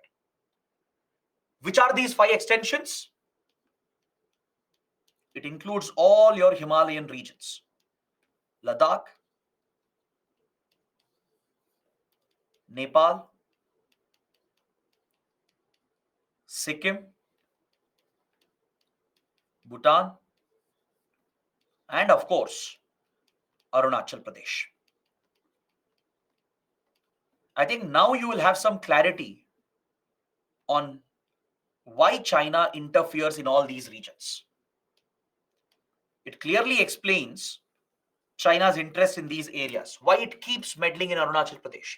Why does it claim Tawang? Why does it object to visit of Indian leaders to Arunachal Pradesh? Why does it dispute the border in Ladakh? Why did it occupy Aksai Chin? Why is it seeking close relations in Nepal? Why did it sponsor the Maoist war in Nepal? Why has China tried to counter Indian influence in Nepal? Why did China not recognize Sikkim as a part of India until 2003? Right? Sikkim joined India in 1974-75. For 30 years, China didn't recognize Sikkim as a part of India. In Bhutan, it has created boundary disputes, including the Doklam issue, which we have studied. Right? So if you look at it, if you analyze for a minute why China meddles in all these regions across the Himalayan belt, the answer lies in the five-finger policy of Mao Zedong. It was his strategy that if China has to maintain firm control on Tibet without allowing any external interference, then meddle, interfere in the five fingers, in the five extensions, raise the border disputes, promote destabilization, if required, get into military clashes, but keep the extensions constantly destabilized. Then India and any other power, they cannot destabilize Tibet. Tibet will be firmly under China's control without external interference. This is one major explanation of why China is so interested in Ladakh, in Arunachal Pradesh, in Nepal, in Sikkim, and Bhutan. They are the 5 extensions of Tibet according to China and Mao Zedong. Even to this day, it is the same strategy that you see. Is that clear? Now, bring all the points that we discussed together. The claims it made on Aksai Chin, the counterclaim on Arunachal Pradesh, how India accepted Tibetan refugees, allowed a parallel government to be formed, how we collaborated with US to run a covert intelligence operation, right? That increased the tensions between the two sides. China kept meddling in all these areas, raising new border issues and disputes. And eventually, things escalated and led to the 1962 war. These were the developments that led to the 62 conflict, that escalated the boundary dispute. Apart from this, Prime Minister Nehru is also personally criticized for certain decisions that were made during this tense period. Tensions were so high during this period that a war was predicted. At this point, Prime Minister Nehru adopted few controversial policies. He took few controversial decisions, going against the advice of senior commanders and senior officials. He implemented a policy known as the forward policy. This is where Prime Minister Nehru faces a lot of criticism. Under the forward policy of India, India started mobilizing troops to the border area. A large-scale mobilization was ordered by Prime Minister Nehru. Now you might say, what's wrong in this? If China was threatening us, the right step was to counter it by carrying out a counter mobilization. Correct. But you do a mobilization, you go into a forward engagement when you have the capabilities and resources. Please understand, this was India in 1959, 1960. We barely had resources. The Indian army could barely push back Pakistan in Kashmir, right? There was no way that Indian forces could have fought a conflict in the Himalayan belt. The advice from the strategic establishment, from all top officials, including the army chief, was that India should back off. We should search for a diplomatic solution. Diplomacy has to work. If it fails, we will go to war with China, which is the worst case scenario because India was unprepared. Right? Again, not the fault of the armed forces or the government. That was the reality. That was the ground reality at that point. Please understand, China had a natural advantage. China was sitting on the Tibetan plateau, which is a plain area of flat land located at the right altitude. Right? China need not trek and climb mountains. It's largely a flat land, a plateau region, where it's easy for China to build roads, build railway lines, establish air bases, and move the troops around. So taking advantage of the geography, the terrain, which was advantageous to China, China had already built advanced military facilities near the border. It had built road and rail infrastructure, air bases, and mobilized troops, brought heavy weapons and equipment to the border area as part of its mobilization against India. On the other hand, India had a natural disadvantage. The problem was the Himalayan terrain for us,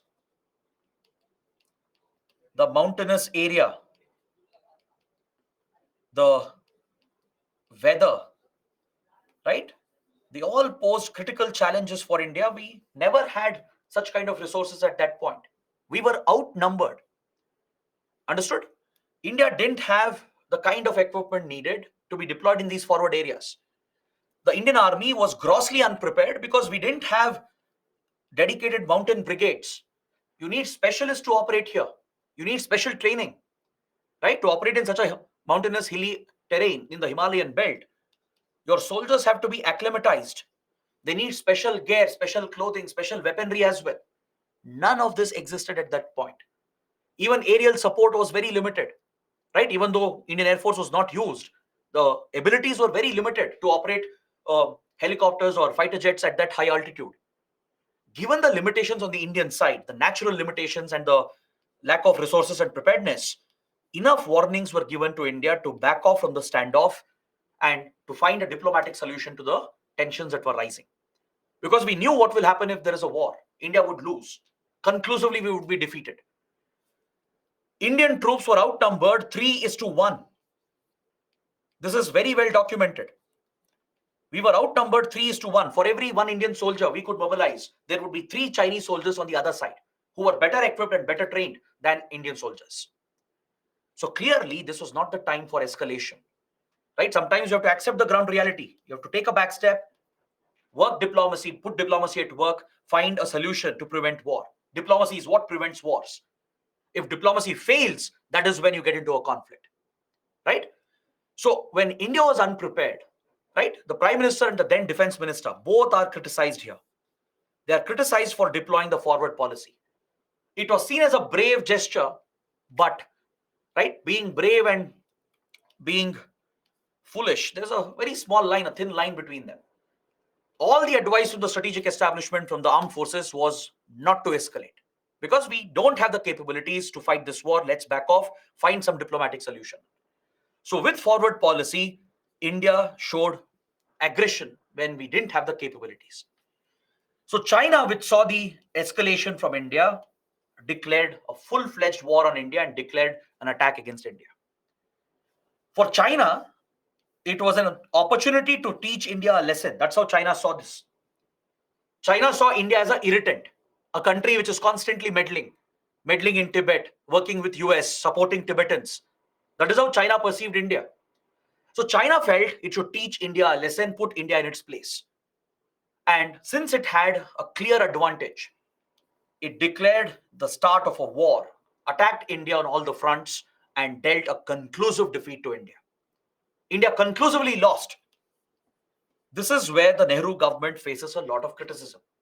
Not for what happened before, but what happened here, especially with forward policy. Right? So this led to a conclusive defeat for India, and the war had serious consequences. It was during the 62 war that China realized its objective. Aksai Chin was fully captured. This was the prime motivation for China. This is what it wanted. It didn't care about other territories much. Its primary priority was to get hold of Aksai Chin completely so that it can use that to connect Xinjiang with Tibet. It fully captured Aksai Chin in the war, and since then, China remains under the illegal occupation of this territory. Is that clear? The Chinese troops made inroads into Indian territory across the border, especially towards Sikkim and Arunachal Pradesh, towards the northeast, right, via Nathula Pass, near Tawang. Chinese troops entered deep into Indian territory, several kilometers inside Indian territory. That is why we have always feared our weakness at Siliguri corridor. As Chinese troops came very close to Siliguri, right, they made deep inroads in northeast India towards Sikkim as well. India was deeply concerned since then about Siliguri corridor because Siliguri is accessible from China. In case of a war, China will have the ability to breach our defenses and blockade Siliguri, which will cut off India from northeast India. Is that clear? So that is when Siliguri corridor became the chicken's neck. We realized what a choke point it was, how it was our strategic weakness. So conclusively, on all the fronts, Indian forces were defeated. It was a massive defeat for India. We had to concede defeat, and Aksai Chin was fully captured. But later, China declared a unilateral ceasefire and retreated from all occupied areas, except for Aksai Chin.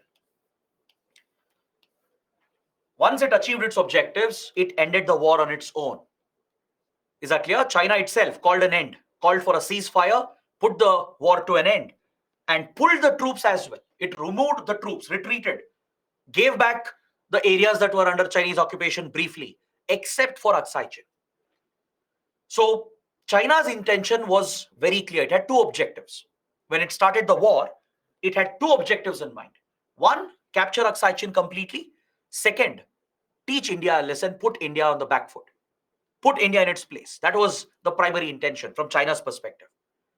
Once it achieved a conclusive defeat, right, India suffered a massive um, setback. It was a psychological setback that would last for decades.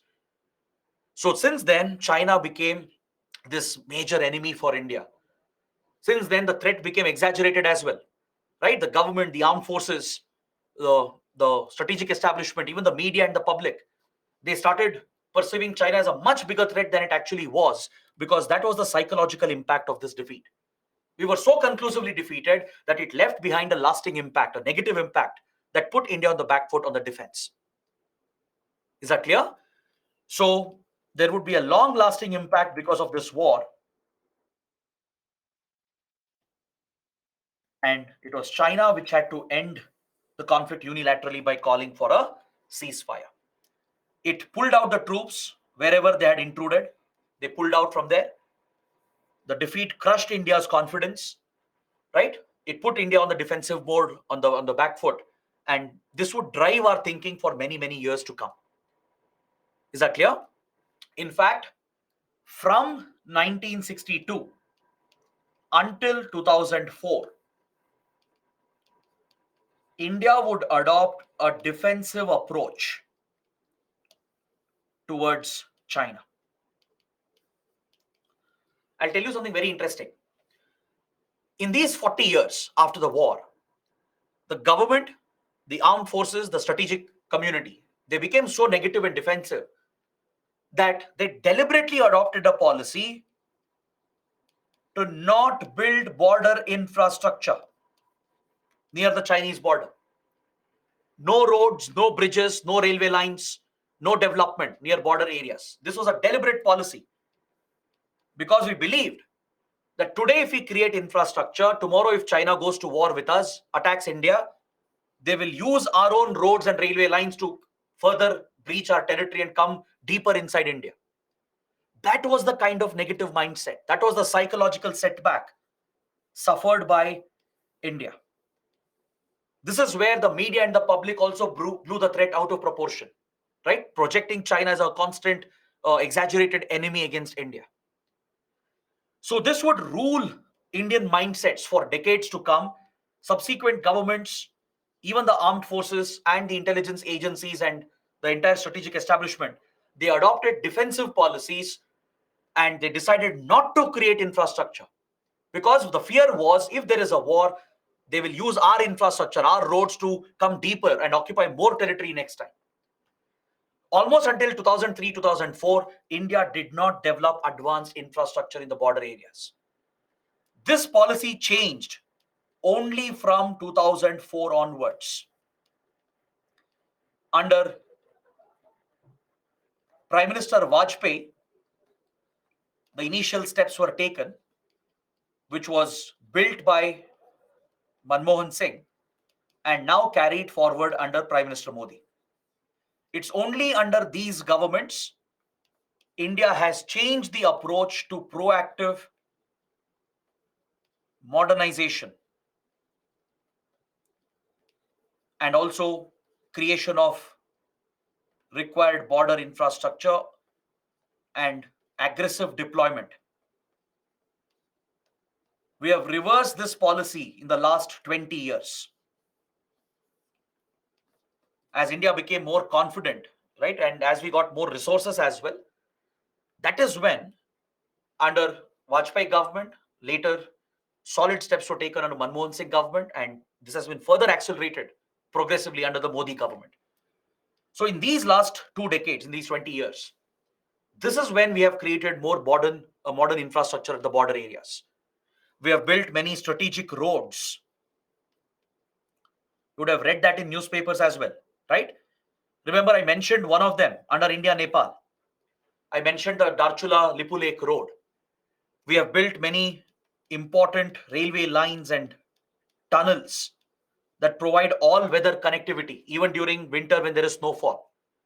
We have built many key bridges. We've also activated advanced landing grounds for the Indian Air Force.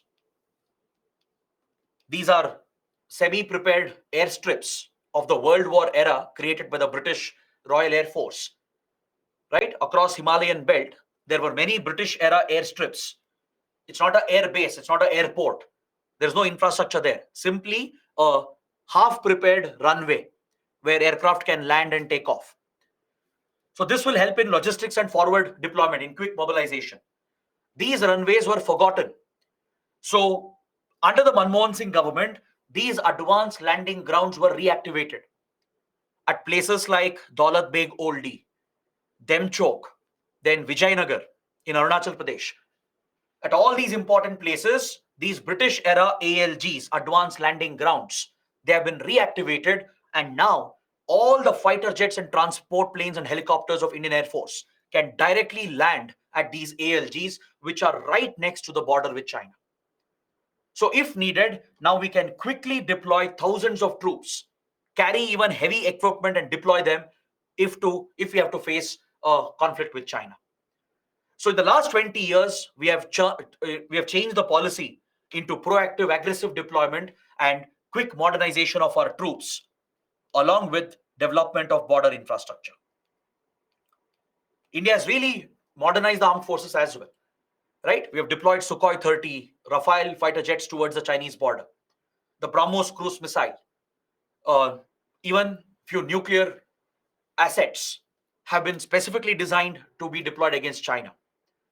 We have deployed a dedicated mountain brigade has been raised in the Indian Army that specializes in mountain warfare. We have raised a special border guarding force. You would have heard about ITBP, Indo-Tibetan Border Police. For border security, a specialist force has been raised. It was raised after the 62 war, right? So in the last few decades, we have done much better. We have modernized our troop deployment, border infrastructure, and military modernization that makes India a formidable power today against China, right? But for 40 years here, from 62 to 2004, we largely had a negative defensive mindset. That was the psychological impact of the defeat of 1962 war. It was a huge defeat for India, and it led to a long-term defensive or a negative consequence on the Indian mindset. The last point I would like to make before I end the class, the other big consequence of this war was the nexus that started between our arch rivals, China and Pakistan. There is a theory by Chanakya. I'm sure you know Chanakya, right? Who wrote Arthashastra, also known as Kautilya, right? One of the advisors of the Mauryan Empire. In the Arthashastra, he talks about not just administration, revenue, taxes, etc. He also talks about national security, wars, statecraft, espionage, covert wars, terrorism. All these issues are discussed by Chanakya. That's why Arthashastra is such an important treatise, which is studied even today, right? In public administration, in PSIR. You study Arthashastra, you study Chanakya's theories and principles. So Chanakya, he spoke about the mandala theory, which applies for international relations and geopolitics. He advised the king that Ari's Ari is a Mitra. He advised the king to treat the enemy's enemy as a friend. This principle applies even today in geopolitics, right? You can see this everywhere in the world. Two enemies of one country will always come together to align together and target the other. Like, for example, China, Pakistan. India, Pakistan had already fought a war in 1947. The Kashmir dispute was continuing. Tensions were always there between India and Pakistan. Now that India, China also fought a war, we had a boundary dispute. Naturally, China, Pakistan got closer after this. A strategic nexus developed between them. China would indirectly back Pakistan on the Kashmir issue. It would start supplying weapons to Pakistan. With regard to Kashmir issue, China started supporting Pakistan. China helped in supplying weapons and defense technology to modernize Pakistani troops and forces. China's nuclear program, ballistic missile program, is entirely copied from China. China leaked the secrets and technology. It has supplied all the modern equipment Pakistani forces have, from submarines to the JF-17 fighter jets, its ballistic missiles, right? Even battle tanks, the drones it has today, they're all from China, most of it. It has critical dependency on China's defense hardware, military hardware. China built very close relations from here onwards, and they signed a boundary agreement in 1963, the Sino-Pak Boundary Agreement, through which Pakistan gifted a part of Indian territory. It was given away to China. Remember, we have spoken about this, the Shaksgam Valley, which you see here in the map, located next to Siachen Glacier. Shaksgam Valley is Indian territory, part of Pakistan-occupied Kashmir. This strategic location was gifted, leased by Pakistan to China through this 1963 agreement. Through the Sino-Pak Boundary Agreement in 1963, following the 62 war, Pakistan gave away this strategic location of India, of Indian territory, which is supposed to be part of POK and part of Jammu and Kashmir. It was given away to China on lease. Even today, China has a strong presence here, controls the region. Chinese troops are present at Shaksgam Valley. And this is where China is building key projects that threatens and challenges our sovereignty. Both Pakistani troops and Chinese troops are present. They have built roads, railway lines, and pipelines through Shaksgam Valley. All right? So these Chinese projects and investments and presence of Chinese military at Shaksgam Valley threatens our sovereignty, and it makes China indirectly a part of the Kashmir dispute with Pakistan. These are the complications that have come up. Is that clear? China started a covert war against India after this in the northeast, which we discussed under Myanmar. It started directly supporting northeast insurgents to destabilize India. So I don't have to discuss this again. Just remember what we discussed under Myanmar, how Chinese intelligence agencies have supported northeast insurgent groups like Naga outfits, the NSCN, ULFA, and other northeast insurgents who take shelter in Myanmar. They have got funds, weapons, and training from Chinese intelligence, right? Via Myanmar's territory near the China-Myanmar border. These northeast insurgents have got a major support from Chinese intelligence agencies.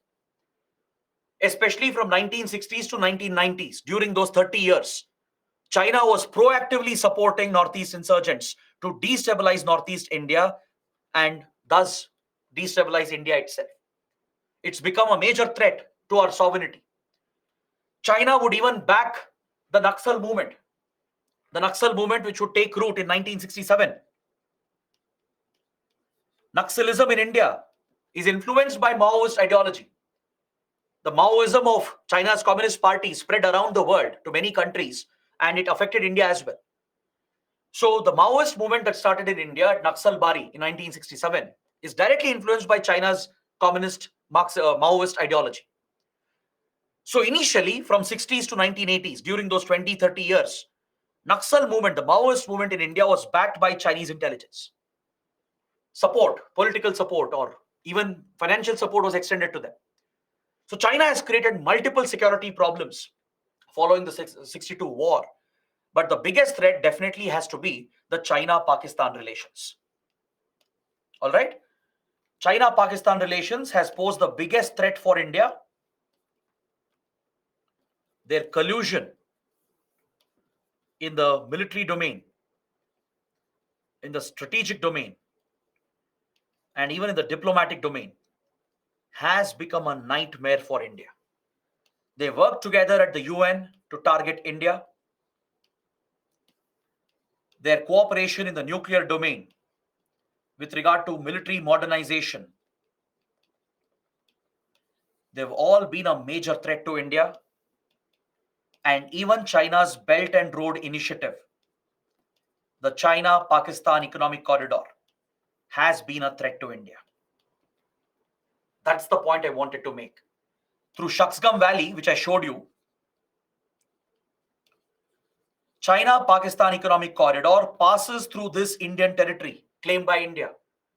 Pakistan has allowed China to build infrastructure in Shaksgam Valley as part of Belt and Road Initiative, which is part of China-Pakistan Economic Corridor. Tomorrow, when we discuss this again, I'll show you the map of CPEC corridor. You will see how China is building roads, railway lines, and pipelines in Indian claimed territory with the blessings of Pakistan. So this indirectly makes China a party to Kashmir dispute. China will not sit idle. Even though it has no claim, it will take Pakistan's side because China has invested billions of dollars in POK. Even though India says will not accept third-party involvement, right? We don't accept third-party involvement in Kashmir dispute. Pakistan has brought China into the equation. If not directly, indirectly, it will keep backing Pakistan's claims to protect its strategic investments as part of Belt and Road Initiative that includes the China-Pakistan Economic Corridor. At United Nations, China has repeatedly backed Pakistan, even with regard to its sponsorship of terrorism, which we will study tomorrow. We will see how China has shielded Pakistan in its sponsorship of terrorism against India in Kashmir. We will see how China has backed Pakistan with regard to Kashmir dispute at UN, right?